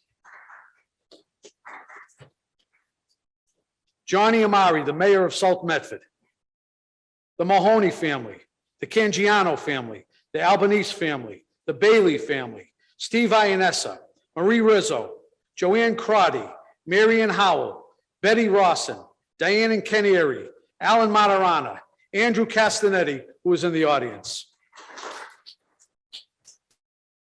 Anthony Crescente, who is in the audience, George Sacco, Tony Insaldi, Kathleen McCarty, Dolores Neary, May Markubreck, Adele Travisano, Mary Briley, Patty Papa, Vincent Federico, and Howie Cohen. If I missed some people, I apologize. I want to welcome the incoming members of the council, Justin and Kit Collins. I wish you good luck in the upcoming 2 years. I'm proud to be part of such a great and welcoming and inclusive community. I want to wish everyone a Merry Christmas and a Happy New Year. May God bless our nation, and may God bless the city of Medford. So long for now.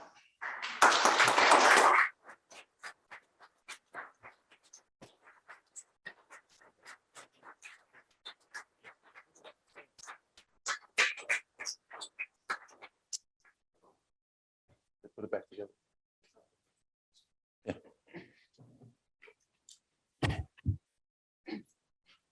Wait. Representative Donato's good. Okay. We can't. It's good.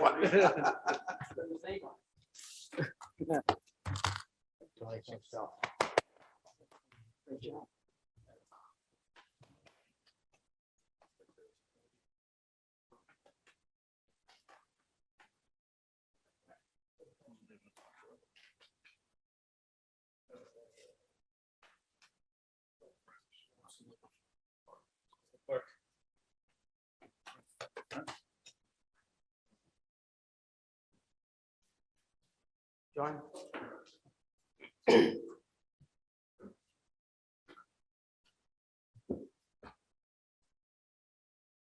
I have to say, before I even get involved in this, how proud I am to be a resident of the city of Medford, to have had representation in the city council such as yourself. Tonight, you proved why the people of the city of Medford have given you the opportunity to serve on both the school committee and the city council. It is just refreshing that your colleagues, but more important, residents of the city of Medford, have given you the opportunity to serve, but just as important is you have served with distinction and honor.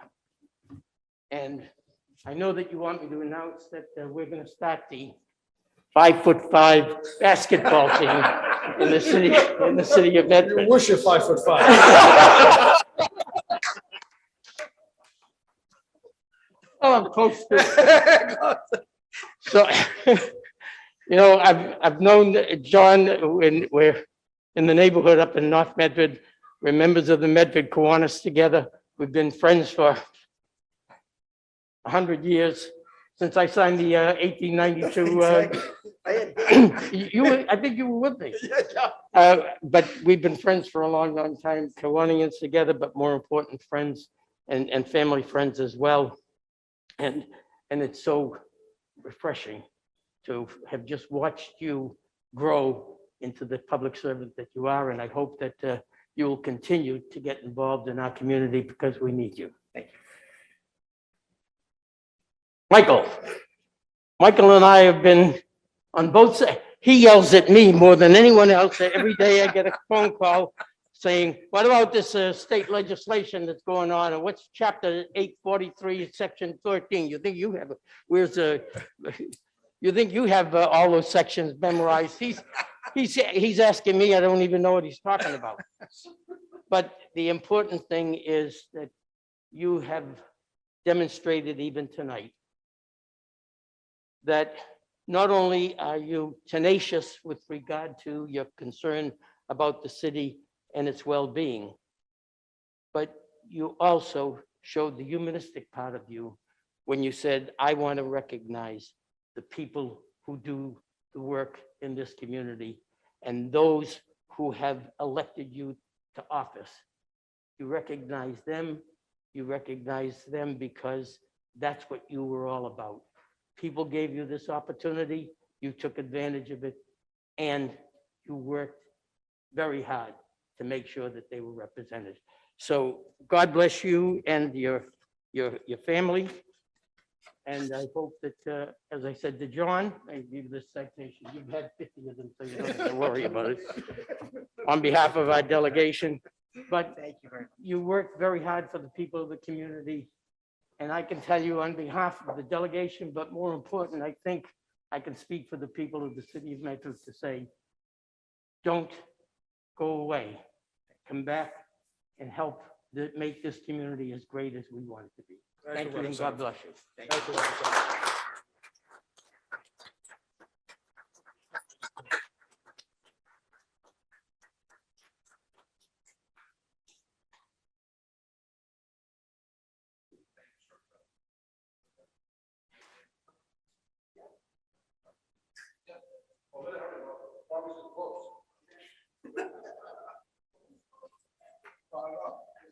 All yours. All right, Thank you. I'm sorry? Okay. From the public regarding the nice tribute that was made to these gentlemen tonight. There are some people who decided to watch this at home. And I almost didn't come because I know I would be seeing Michael. I'm sort of, you know, a little bit more privileged than some people that we've become friends through the years. But there are some things that need to be mentioned because these jobs are very, very time consuming and people don't realize, you know, all the time and the effort that goes into it. I don't know John as well as I know Michael. I always know that your intentions are good and I've listened carefully over the years. And also I met Michael personally, actually through Councilman Robert Penta. So I knew if they were sort of pals, it was either going to be fireworks or he was going to sort of follow in the footsteps and really do his homework too. And I will say that my friends agree that you really, really did. We hate to lose you, but we're really not losing you because we have so many contributions through the years that you've done. But I will tell you a funny little snippet, because the first time Michael came into my home, I had talked to him on the phone and we had written emails and whatnot. He was very gracious in talking to all my neighbors. It wasn't a big political thing for him, but he accompanied Bob to my house. So when I had my seasonal parties and we had chatted more and I'd come to the podium, I included him, not as a guest to my home, but as a friend. So one night he came in and he looked a little harried. So there were people, usually what, about 20 at a time at the seasonal parties. And he was walking around and I said to one of my friends, gee, I'm glad Michael could make it. He's so busy. You know, so then I turned, I overheard him saying, boy, I was really tired. I ran out tonight. I thought he was going to say, but then I remembered the hostess, you know, Sharon. He goes, but I remember the food she made. So you know, that was good. But I have to tell you that he's a man of his word, and he also serves the public taxpayer, which people have to be very, very mindful for, because we will be watching year after year. We're the ones who are the property owners and are very, very concerned about where our monies are being spent because of differences of opinion and also differences of needs. Shouldn't be cities spending millions of dollars and that their sidewalks are still cluttered and full of trash in certain areas. It's just, those are the types of things that you could call him for. My friends would say, who should I call? I used to say, the only ones I really know well are Adam Knight, Michael Marks, and John Falco.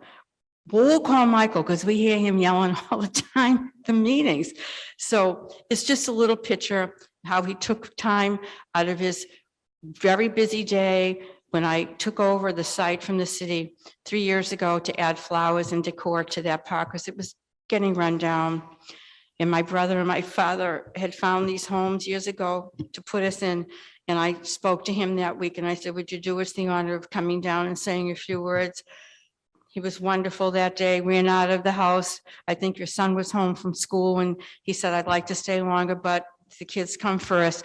And we so understood. So we will not be seeing you soon enough at home.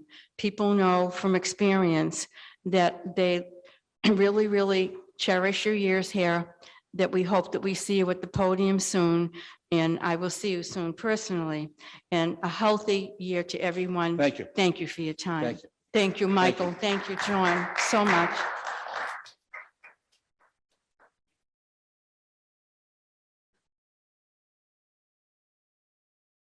Good evening, Council Andrew. President. We're trying to take Michael out, so if he could pick up the pace before the restaurant closes. I didn't get that.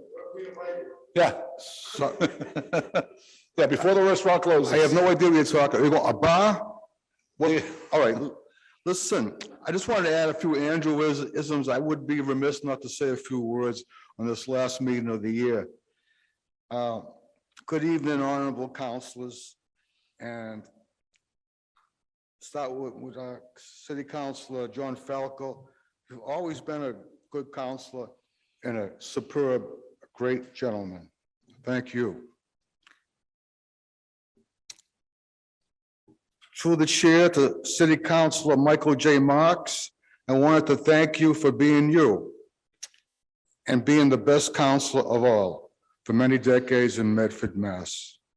You're the best of the litter. What else can I say? God bless, Godspeed, and good weed.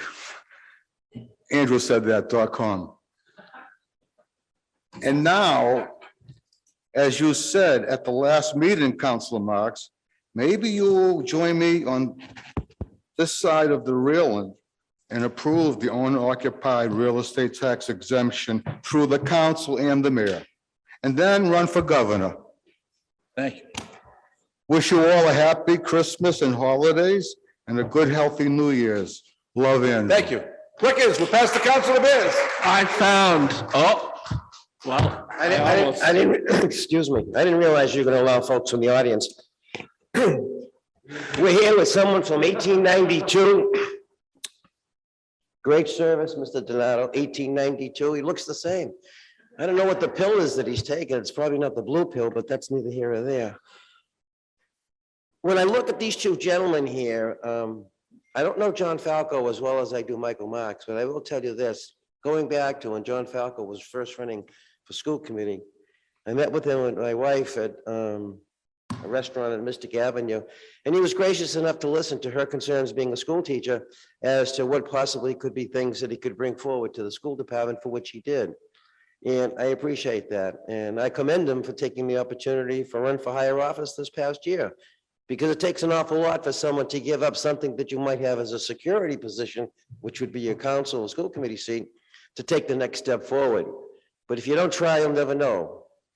As far as Michael Marks goes, all I can say, I wish he was here a little bit longer, because I think he probably would have given me the one last incentive to once again run for this August body, only for one reason.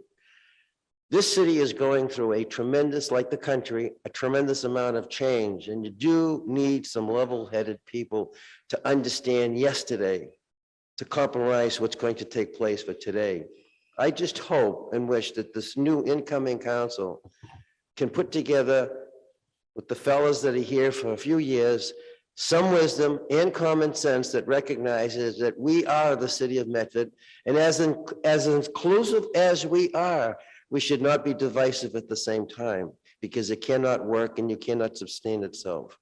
I thank you, Michael, for your years of service, your dedication, but more importantly, I thank your family for allowing you to do it like my family allowed me to do mine for 36 years. I appreciate it, and I know your folks and your families appreciate it.